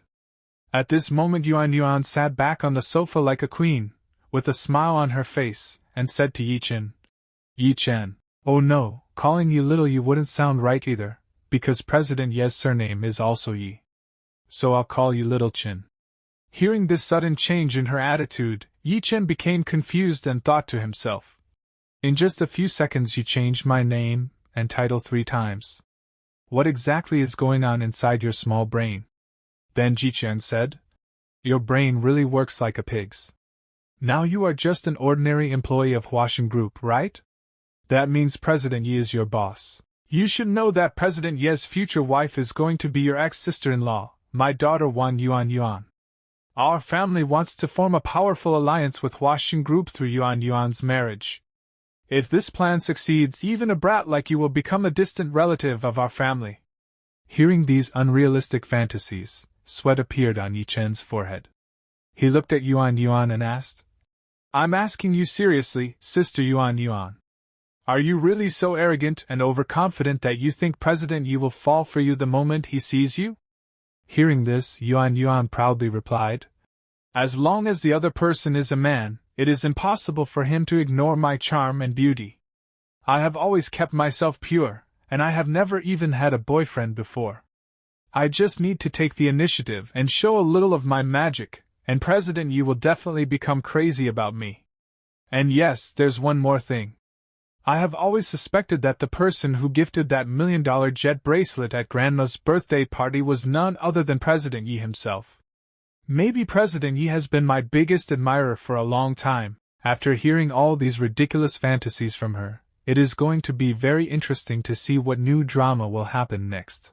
So as we saw in the last part, Ye Chen had come to meet the members of the Wang family, but they were not ready to meet him. In this chapter, as Ye Chen is leaving, he thinks to himself that this Wan Yuan Yuan is way too confident in herself. Then he tells them that there is no need to investigate. The bracelet was actually given by the president of Huashan Group, President Yi. As soon as Ye Chen says this, Yuan Yuan jumps in excitement and proudly says, "Really? Really? Did President Yi actually give it?" Then she looks at her dad and says, "Dad, did you hear that? President Yi really likes me. I told you my guess was absolutely correct." Hearing this, Wang Jiaqiang starts laughing loudly. Then he says to Yuan Yuan, "I never thought that my son-in-law would actually be the president of Huashan Group." She also happily says, "I need to tell Grandma about this immediately. She will definitely be very happy." Meanwhile, seeing their disgusting smiles, Ye Chen thinks, "What a disgusting family. They are trying to scheme another marriage alliance between this family and the Wang family. They are just dreaming." Then Yuan Yuan angrily asks Ye Chen, "Tell me, where is President Yi right now? I want to meet him." Ye Chen replies, "President Yi is currently meeting guests in the reception room." Although Ye Chen is still telling the truth, because he is indeed meeting guests. Yuan Yuan gets annoyed and says, "It's been so long, why hasn't he come out yet? Are those guests that difficult to deal with?" Ye Chen smiles at her foolishness and says, "Yes, the client is a father and a daughter. The father is talking with President Yi, and the daughter, she is very beautiful and dressed in a very seductive way. Right now, she is trying to seduce President Yi. I don't think they will come out anytime soon." Yuan Yuan indirectly says to herself, "That lady is so cheap.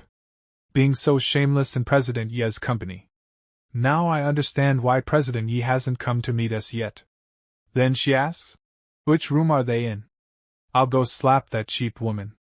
Wang Jiaqiang stops her and says, Don't be so impulsive, calm down. If you do something like that, your first impression on President Yi will be ruin. It's better if we wait here. As soon as President Yi is free, inform us immediately.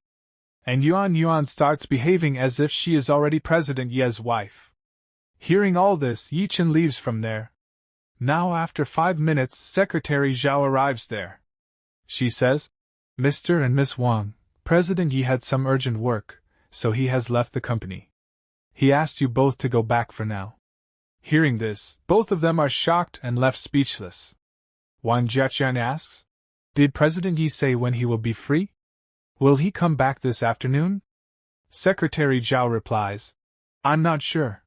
For now, please go back. And with that, both of them are sent out of Huaxin Group.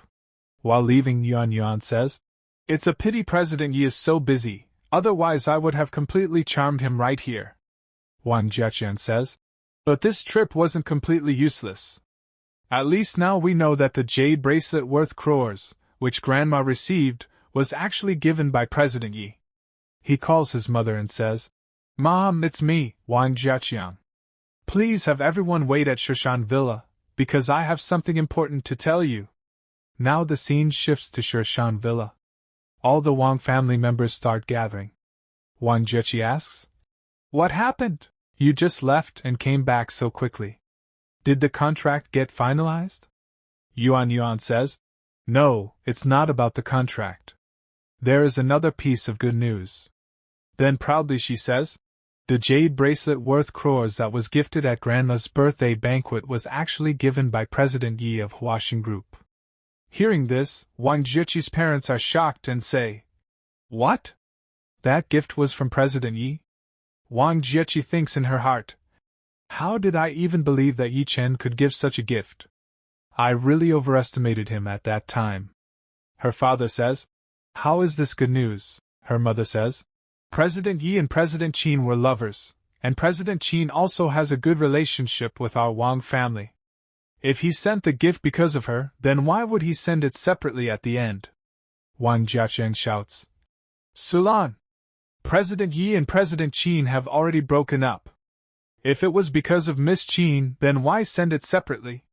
Sulan says, Then that means... Yuan immediately says, There's no need to even ask. President Yi gave that gift because of me. At that time, Sister Jieqi hadn't even divorced Ye Chen yet. Hearing this, old Madame Wang claps happily and says, This analysis sounds absolutely correct. I already knew that the person who sent the gift must like Yuan. But I never imagined that he would be the president of Huaxin Group. Then she says, It looks like because of Yuan, our Wang family's fate is about to change. Yuan goes to her grandma and says, Grandma, I will definitely develop a good relationship with President Yi and make our Wang family a first-class family in Yuzhou. Her grandma becomes extremely happy and says, Very good, very good. My granddaughter is truly capable. Hearing this, Wang Jieqi asks, Who told you all this? Is this news confirmed? Yuan replies, Your useless ex-husband told us. So obviously it's reliable.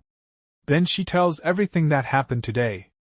She says, Grandma, President Yi was very busy this morning, so he couldn't meet us.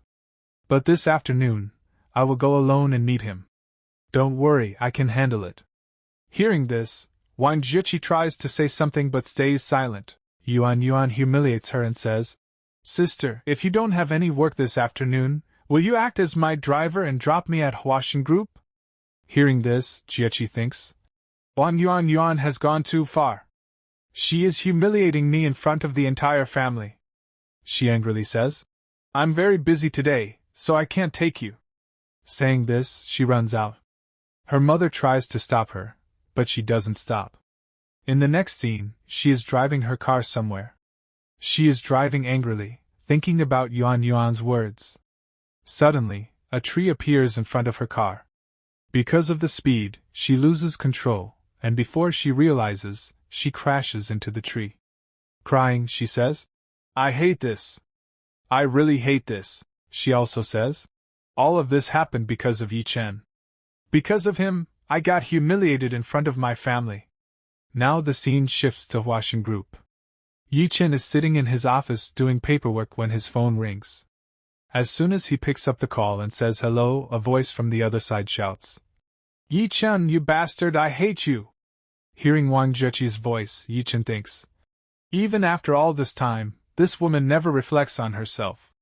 She only knows how to blame me. Taking a deep breath, he asks, "What happened?" Zheqi starts abusing him and then, while sobbing, says, "If you were pretending from the start that you gave the bracelet, then you should have kept pretending. Why did you tell them that the bracelet was given by President Yi? Why did you tell Uncle and Yuan the truth? Because of you, I lost my respect in the family. Do you even realize that?" Hearing this, Ye Chen says, "So that's the matter," and thinks, "I was telling the truth from the beginning. No one believed me." Zheqi cries and says, "Now the entire family thinks President Yi likes Wang Yuan. Even Grandma keeps praising her in front of everyone. And do you know what that rude Yuan said to me? She even asked me to become her driver. If she really marries President Yi in the future, I will have no respect left in the Wang family." Ye Chen asks, "Don't you have the young master of the Feng family?" She replies, "How can Feng Chao be compared to President Yi? He isn't even the CEO of his own family business. Their levels are completely different." Ye Chen says, "Listening to you, I don't know whether I should be happy or not." Zheqi says, "Why would you be happy? Even if Feng Chao isn't as good as President Yi, he is still 10,000 times better than you. At least he can help our Wang family and let me live with dignity inside and outside the family. And you only know how to embarrass me. Before the divorce, you left behind such a big mess that now I have to deal with." She gets furious at him. Ye Chen thinks in his mind that she is a foolish woman. Then he says, "If you just called to scold me, then I'm hanging up. I'm very busy right now." She says, "Wait a minute. I called you because I need your help." Ye Chen asks, "What do you want me to do?" As we saw in the previous episode, Jia Yao, while crying, calls Ye Chen and says, "Wait a minute. I called you because I need your help." The moment the word help comes out of her mouth, Ye Chen becomes slightly serious and asks, "What exactly do you want?" Hearing this, Jia Yao comes straight to the point and says, "I absolutely do not want things between Wang Yuan and your President Yi to progress so smoothly." Her words sound a bit strange to Ye Chen, so he asks in confusion, "What do you mean by all this?" Jia Yao replies, "This afternoon, Wang Yuan will come to your company again. These days, she really likes drinking black tea. Just give her a cup of black tea and mix some laxative in it so that the poor girl keeps running to the washroom all day. And if you can't do that, then there's another way. When you pass by her, just pretend it was an accident and tear her weird dress. You're strong enough that she won't suspect you even a little." Hearing such a bizarre plan, Ye Chen stays silent for a moment, then says, "Fine, I'll help you with this. Anyway, I didn't want to see Wang Yuan's face in the first place. But there's no need for all this unnecessary trouble. I'll directly make President Yi refuse to meet her." Hearing this, Jia Yao feels like he's just boasting, and angrily says, "Stop talking nonsense. You're just an ordinary bodyguard. You'll refuse President Yi, and he'll actually listen to you?" Ye Chen remains completely confident in his words and, with full attitude, says, "Believe it or not, that's up to you." Saying just that, he directly hangs up the phone. On the other side, the moment the call disconnects, Jia Yao becomes furious and says, "He actually hung up on me. This man is way too arrogant." After this call, time moves forward, and it's already 2 p.m. in the afternoon. The scene shifts to the president's floor of the washing group, where Wang Yuan has arrived once again. As soon as she arrives, with full attitude and confidence, she says to the assistant secretary Rong, "Take me to meet President Yi right now." But Rong stops her right there and says, "Miss Wang, I'm sorry, but you should go back." Hearing this, Yuan is shocked and asks, "Why? Is President Yi not coming back this afternoon?" Rong cleverly twists the situation and says, "No, that's not the case. Actually, President Yi said that you are a little too beautiful. If he discusses the contract with you, he's afraid his attention will be completely on you and he might forget about work. So he wants someone else from your family to come and meet him this time. Now, this was completely a lie.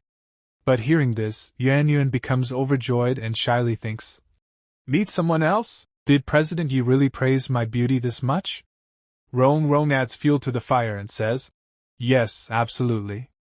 President Yi even follows your short video account and often watches your videos. Hearing this, Yuan becomes extremely happy and, lost in her own thoughts, says to herself, President Yi is truly obsessed with me. Then, smiling, she says to Rong, all right then, I'll send someone else for the contract. And yes, tell President Yi from my side that whenever he's free, he can ask me out for coffee or a movie. Rong nods and says, I'll definitely pass your message to him. At that moment, Yuan takes out a bribe from her bag and extends it toward Rong, saying, here, this is for you. Rong becomes slightly confused and asks, what is this for? Yuan reveals her real intention and says, in return, just send me one photo of your President Yi. But Rong pushes the bribe back and refuses clearly, saying, Miss Wang, I don't have any photo of President Yi either. But I can tell you this much, President Yi is very handsome and almost around your age. Even without getting the photo, Yuan becomes happy hearing his praise and leaves cheerfully. The moment she leaves, Rong's expression completely changes, and she mocks her from behind, whispering, what a foolish girl. Great figure, but no brain at all. After this incident, night falls, and the story shifts to a new location, the main city of country Y. Here we see Lu Zhenkuan, sitting comfortably while pouring expensive wine into his glass. In front of him stands Brother Gua. Seeing him, Lu Zhenkuan asks, Sir Gua, why did you run all the way from to me? What exactly happened there? We then see that Brother Gua looks quite frightened and says, Lord Lu's calculations were absolutely correct. I really ran into a huge problem in and now I need your help to get out of it, he begins to explain. Actually, the situation is like this. But suddenly, Lu Zhenkuan's anger shoots to the sky, and he loses control, shouting, What did you say, you bastard? In a fit of rage, he throws the wine straight at Brother Gua's face and says, At that time, I gave you some of my best men there. At least 70 to 80 should have survived, and now you only have 10 left, and all of them are completely crippled. Seeing his anger, Brother Gua becomes even more terrified and tremblingly says, This is all my failure. Please punish me however you want, Lord Lu. Lu Zhenkuan takes a deep breath, calms down a bit, lights his cigar, and says, Forget it. Times have completely changed now. Fighting, killing, bloodshed, it's no longer useful. He continues explaining. People like us live in the dark world. Under this light, under this sun, there's no place left for us to survive. That's why 2 years ago, I left Yuzhou and shifted my entire focus to the small and poor regions of Southeast Asia. Hearing his deep words, Brother Gua wipes the wine from his face and says, If I had even half of Lord Lu's brain, I wouldn't be in such a miserable state today. I beg Lord Lu, please allow me to lead 100 men there so I can avenge my brothers. Seeing his condition, Lu Zhenkuan calms down slightly and says, I was like you once. I'm also an orphan. Everything I have today, my thinking, my intelligence, my success, is all because of Master Feng's upbringing. After saying this, Lu Zhenkuan takes out his phone and makes a call. As soon as the call connects, his entire attitude changes, and with respect he says, Master Feng, this is Lu Ji speaking. I hope I didn't disturb your rest. Hearing this, Brother Gua is shocked, thinking, Is this the legendary boss who raised Lord Lu? On the phone, Lu Zhenkuan continues, Actually, I was planning to return to in the next 2 days for some important matters, and it's been a long time since I last met you. So I've also prepared some gifts for you. Suddenly, he hears something from the other side that makes his eyes widen in shock. What did you say? You're currently in Yenzhou? That's wonderful. I'll book my flight immediately. Master Feng, I'm coming to meet you right away. Saying this, he immediately hangs up and turns to Brother Gua, saying, Kid, your luck is really good. Master Feng is currently in Yenzhou. Hearing this, Brother Gua's face lights up with excitement, and he asks hopefully, Really? Then Lord Lu, can you introduce me to him so I can meet my Grand Master too? The moment he says this, Lu Jinquan's anger rises again, and he slaps Brother Gua hard across the face, shouting, "Do you think Master Feng is someone you can meet so easily, you useless failure? Even I need to take an appointment before meeting him." He then says, "Book a flight for me immediately. I'm going to meet Master Feng, and on the way, I'll also take a look at that boy you mentioned, Ye Chen." Hearing Ye Chen's name, Brother Gua becomes internally ecstatic and thinks, "This is perfect. I want to see that Ye Chen dead." He quickly says, "Yes, Lord Lu." After this, the scene shifts to the Wang residence. In the hall, Yuan and Ji Chang are discussing the contract. Ji Chang asks in surprise, "Did President Yi really not plan anything? Could he really not have a serious discussion about the work? It seems President Yi is truly madly in love with you." Hearing this flattering statement, Yuan smiles proudly and says, "Of course."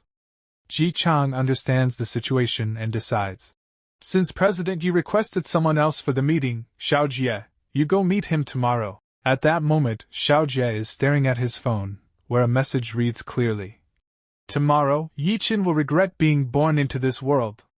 Reading this message, a sinister smile appears on Xiao Jie's face, and he says, "All right. I was planning to find that useless Ye Chen anyway." After that, the night passes. The next morning, the scene shifts to a luxurious villa in Yenzhou, Master Feng's residence. Lu Jinquan has already arrived there with his men and gifts. Seeing Master Feng, he immediately bows respectfully and says, "Master Feng." Master Feng, who is sitting there, calmly says, "Jinquan, you are now the boss of an entire region. There is no need for you to bow like this in front of me." But Lu Jinquan does not forget his place and says, "Everything I am today is only because of your teachings and upbringing, Master Feng. I can never forget such a great favor in my entire life." He stands up straight and curiously asks, "Master Feng, weren't you in the UK for the past 2 years? Why did you suddenly return to the country? And why specifically to a place like Yuzhou?" Hearing this, Master Feng's expression becomes slightly serious as he explains, "The old master sent me here to assist the third young master." The moment Lu Jinquan hears the names, Old Master, and Third Young Master, his face turns pale, and he begins trembling in shock. "Are you really talking about them?" Just thinking about it is unbelievable, that the third young master is actually in Yenzhou right now. I truly didn't expect this at all. His mind starts racing as he realizes that the master above Master Feng is an extremely powerful existence, one of the most powerful and richest figures in the entire world. Amid this tension, Master Feng gives a strict order. "Tell your men not to roam around recklessly. If they interfere with the third young master's work even by mistake, you alone will face the consequences." Hearing this direct warning, Lu Jinquan immediately nods and says, "Yes, absolutely." Then, hesitantly, he asks, "Master Feng, can you tell me what the young master looks like? So that even with my lowly eyes, I don't fail to recognize his greatness, and if I accidentally disrespect him, it would be a sin deserving 10,000 deaths." Hearing his request, Master Feng calmly gestures with his hand. One of his men immediately understands and steps forward, handing a photo to Lu Jinquan. As Lu Jinquan looks at the photo, Master Feng points at it and says, "This is the third young master. He is currently on a trial mission assigned by the family. So remember, under no circumstances should he be disturbed. When needed, I will naturally call you myself." As we saw in the previous episode, Lu Jinquan, trembling with fear, asks, "Master Feng, could you please tell me what the young master looks like? So that even with my lowly eyes, I don't accidentally fail to recognize his stature and status. And if by mistake I end up disrespecting the young master, then that would be a crime for which I deserve to die 10,000 times." Hearing his nervous request, Master Feng gives a signal, which one of his men immediately understands. That man steps forward and places a photo into Lu Jinquan's hands. The moment Lu Jinquan looks at the photo, Master Feng points at it and says, "This is the third young master. He is currently on a trial mission assigned by the family. So remember this, under no circumstances should he be disturbed." When I need you, I will naturally call you myself.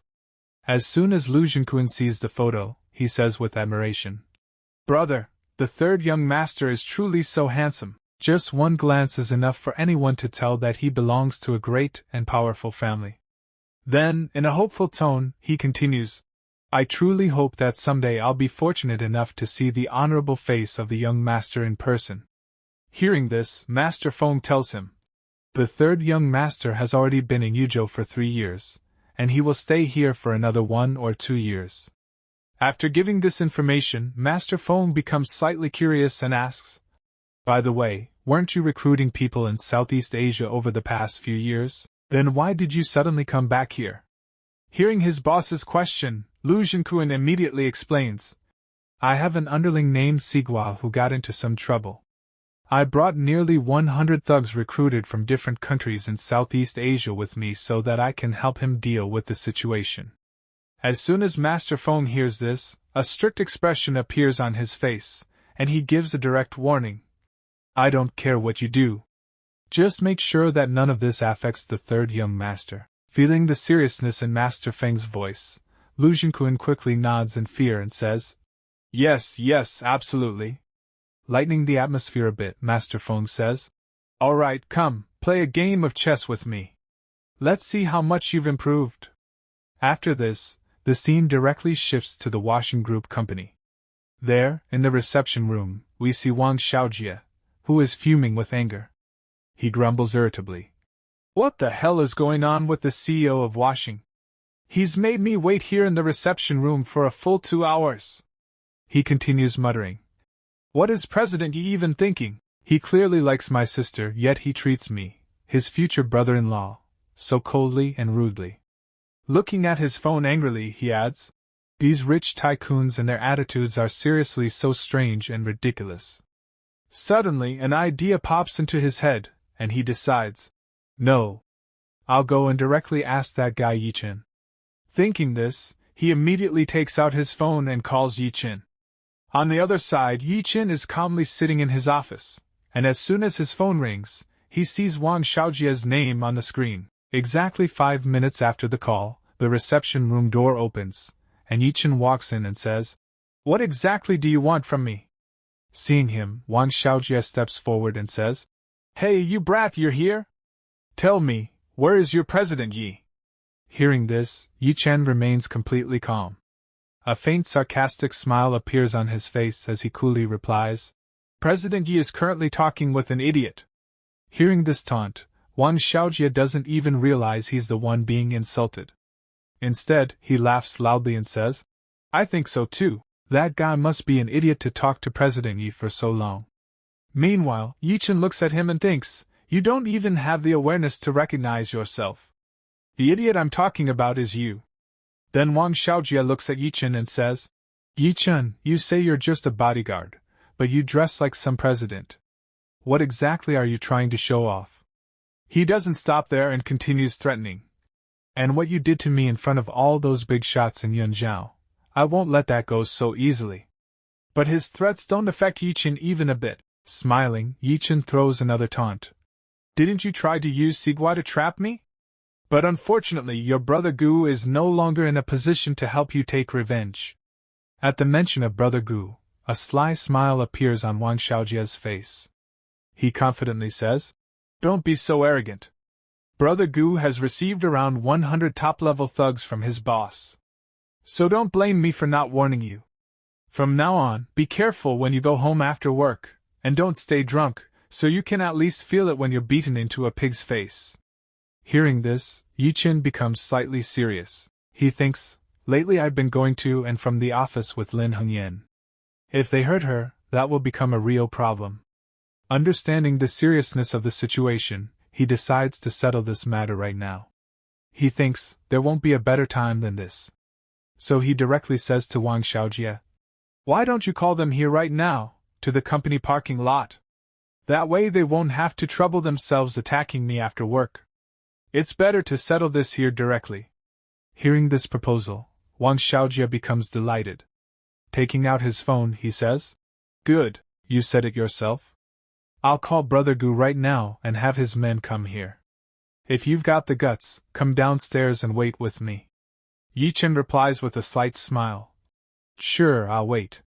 Immediately after this, the scene shifts to the underground parking lot of the company. The two of them arrive there, and complete silence fills the surroundings. Suddenly, Wang Xiaojie starts acting strangely and begins smashing the nearby cameras. Seeing this, Ye Chen asks, What exactly are you doing? He replies, Now that I've destroyed all the surveillance cameras here, even if I beat you to death, there won't be any evidence left. Hearing this foolish logic, Ye Chen laughs. Calmly, he replies in the same tone. Is that so? Then by your logic, if I beat you to death here, there won't be any evidence of that either, right? As soon as he says this, Ye Chen's expression completely changes, and he steps forward to attack. Seeing him approach, Wang Xiaojie panics and backs away in fear, shouting, What are you going to do? But Ye Chen doesn't stop. In the very next moment, he starts raining heavy punches on him. The parking lot echoes with Wang Xiaojie's screams of pain. After taking several hits, his face turns red, and he somehow manages to shout, Ye Chen, stop right now! Seeing him call out, Ye Chen says, Wang Xiaojie, are you insane? Do you think I won't beat you up before your thugs even arrive? Saying this, Ye Chen is about to land another heavy punch when suddenly a loud voice echoes from behind them, shouting, Let him go! Hearing this voice, Ye Chen turns around and sees Brother Gu standing there. And he isn't alone. He has brought several thugs with him, the ones he got from Lu Jinquan. As soon as he arrives, he orders, All of you, move forward and grab him! Hearing this, all the thugs attack Ye Chen at once. But Ye Chen isn't someone who backs down. He starts beating them brutally. However, during the fight, Ye Chen realizes something clearly and thinks seriously. These 10 people are very different from ordinary thugs. Their fighting skills are nothing like normal street fighters. Meanwhile, Wang Xiaojie, standing behind, keeps shouting, Ye Chen, today I'll send 10 more people after you. These guys will make sure you're no longer fit to be anyone's bodyguard. On the other side, Ye Chen continues to handle the trained thugs alone. Seeing this intense scene, Wang Xiaojie shouts, Stop struggling. These aren't ordinary thugs. You can't deal with them alone. Then he offers a deal. Let's do this. Just kneel down in front of me, accept me as your boss, and follow my orders from now on. If you do that, I'll spare your life. What do you say? Hearing this, Ye Chen replies coldly, You're not worthy of that. Seeing Ye Chen's courage and skills, Brother Gu is both shocked and impressed. He immediately takes out his phone and calls Lu Jinquan, saying, Lord Lu, you need to send another top-level fighter here immediately. This guy alone is overpowering 10 people. I must recruit this rare talent into my team at any cost. Hearing this on the other side, Lu Jinquan is completely shocked. He thinks, I can't believe there's actually someone in this country who can take on 10 trained thugs alone. Seeing this as a huge opportunity, he decides, I must recruit this talent no matter what. He immediately says on the phone, What nonsense are you talking about? Send me the location right now. I'm coming there immediately. About 10 minutes later, the scene shifts back to the parking lot. Suddenly, the sound of multiple vehicles echoes as several cars arrive and stop. From those cars, Lu Jinquan steps out along with even more dangerous thugs. Seeing his boss arrive, Brother Gu feels relieved.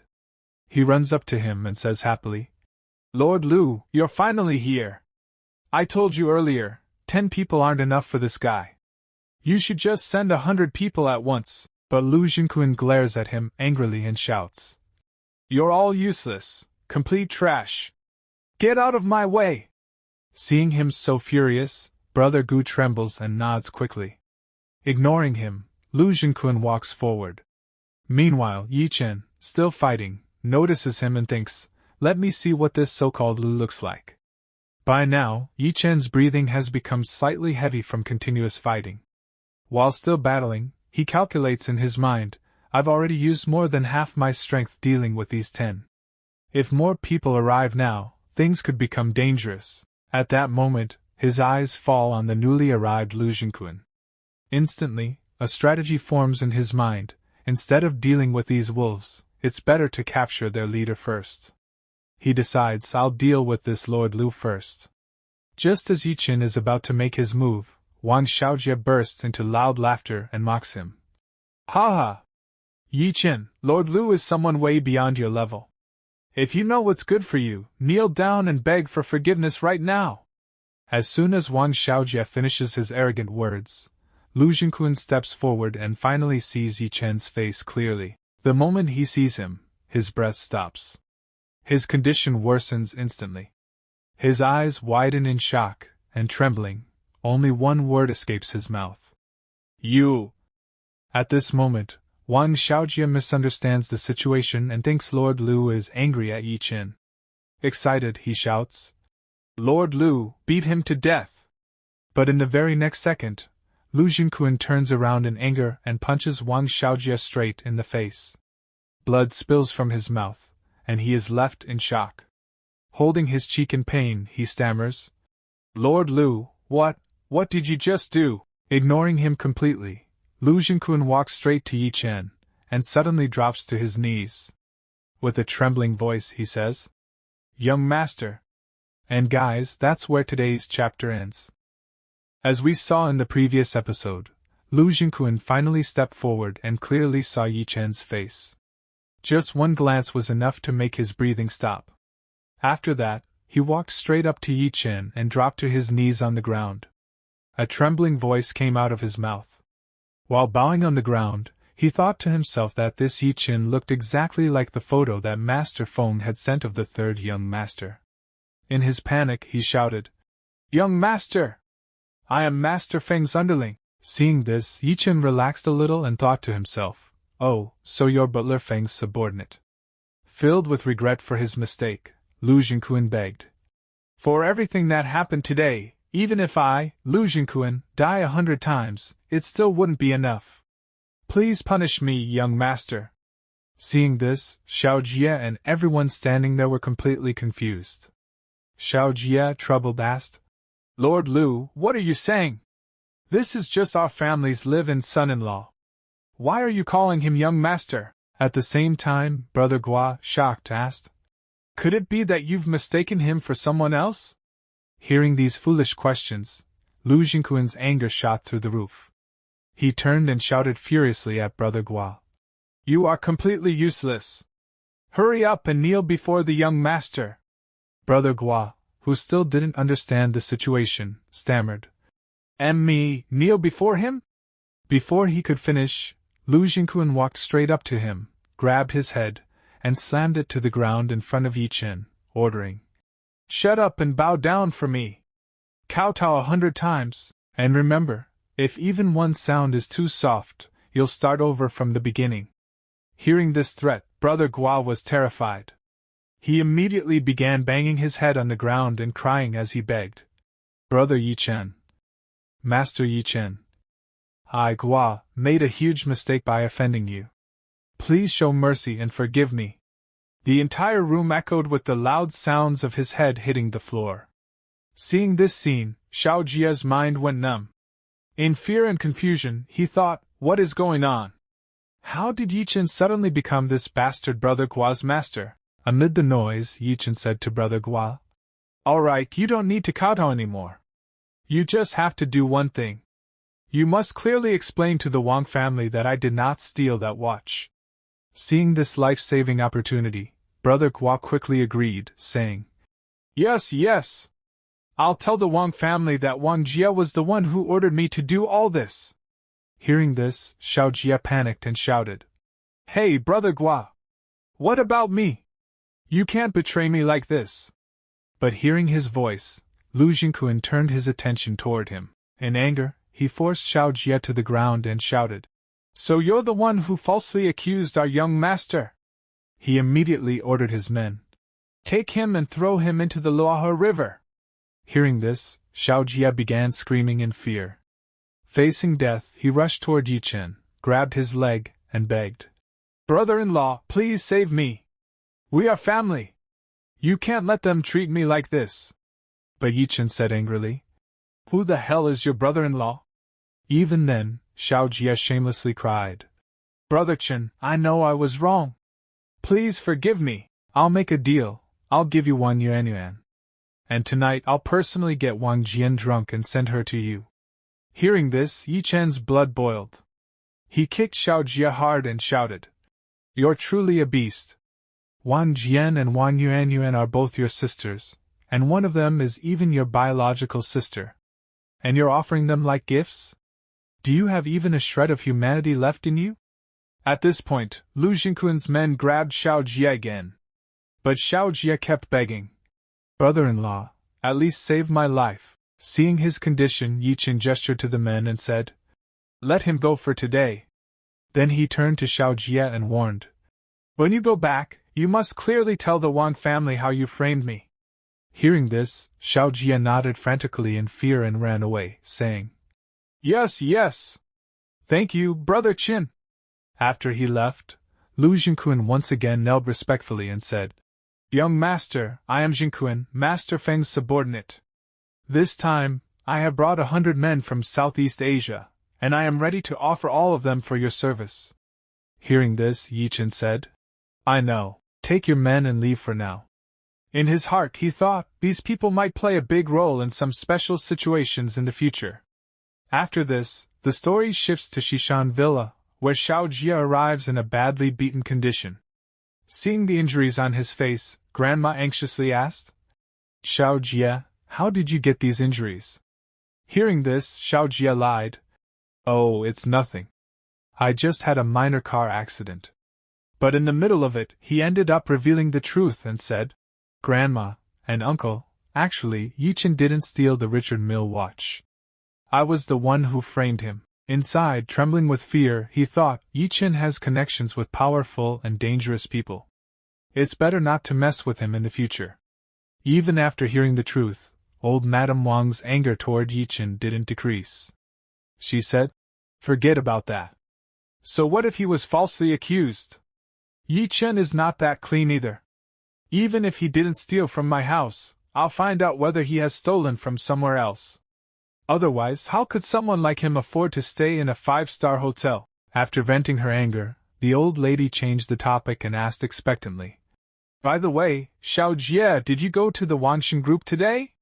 Did you meet President Yi?" Xiao Jia silently shook his head. Hearing this, old Madame Wang said, "What does this President Yi even mean? Could it be that unless I personally go, he won't agree to meet?" At this moment, Wang Jialu, who was standing nearby, gathered her courage and stepped forward. She said, "Grandma, why don't you let me try once?" Inside, she thought confidently, this project was originally planned by Ye Chen and me together. Maybe President Yi is waiting to meet the actual planner. Seeing Jialu step forward, Wang Yuanyuan suddenly felt jealous and mocked her. "Our entire family went there, and President Yi refused to meet us. And you think he'll meet you? You must think too highly of yourself." But old Madame Wang interrupted the argument and made a firm decision. Looking at Jialu, she ordered, "Jialu, you go and try once." Hearing this decision, Wang Yuanyuan was shocked. Ignoring her reaction, the old lady seriously added, "If it still doesn't work, then I will personally go and meet President Yi. No matter what, we must cooperate with Wangshan Group." After this decision, the scene shifts to the Wangshan Group building, where it is exactly 2 p.m. Jialu arrives and asks Secretary Zhou, "Secretary Zhou, is President Yi inside?" Secretary Zhou serves her a drink and says, "Miss Wang, please wait in the reception room first. President Yi is a bit busy." As Jialu takes the drink and looks at it, her eyes widen in shock. She thinks this is honey water. Seeing the glass, memories from the past 3 years flood her mind. She recalls how Ye Chen used to prepare a cup of honey water for her every morning. At this moment, the scene shifts to the president's office, where Qin Hongyan reports to Ye Chen, "Wang Jialu has arrived. Do you want to meet her?" Hearing this, Ye Chen explains, "When Wang Jiqing, Wang Yuanyuan, and Wang Xiaojia came to discuss the contract, I refused them. After that, they will definitely say that if this time doesn't work, the old lady will personally come. If we keep refusing like this, the Wang family will think we are playing with them." So Ye Chen makes a final decision and says, "Since we have already decided to cooperate with them, let's just give them the 70 million. After saying this, he orders, Hong Yan, bring the contract here. Hong Yan respectfully replies, yes. After that, Ye Chen personally comes to the reception room in front of Jialu. As soon as he enters, Jialu freezes in shock and says, Ye Chen, it's you?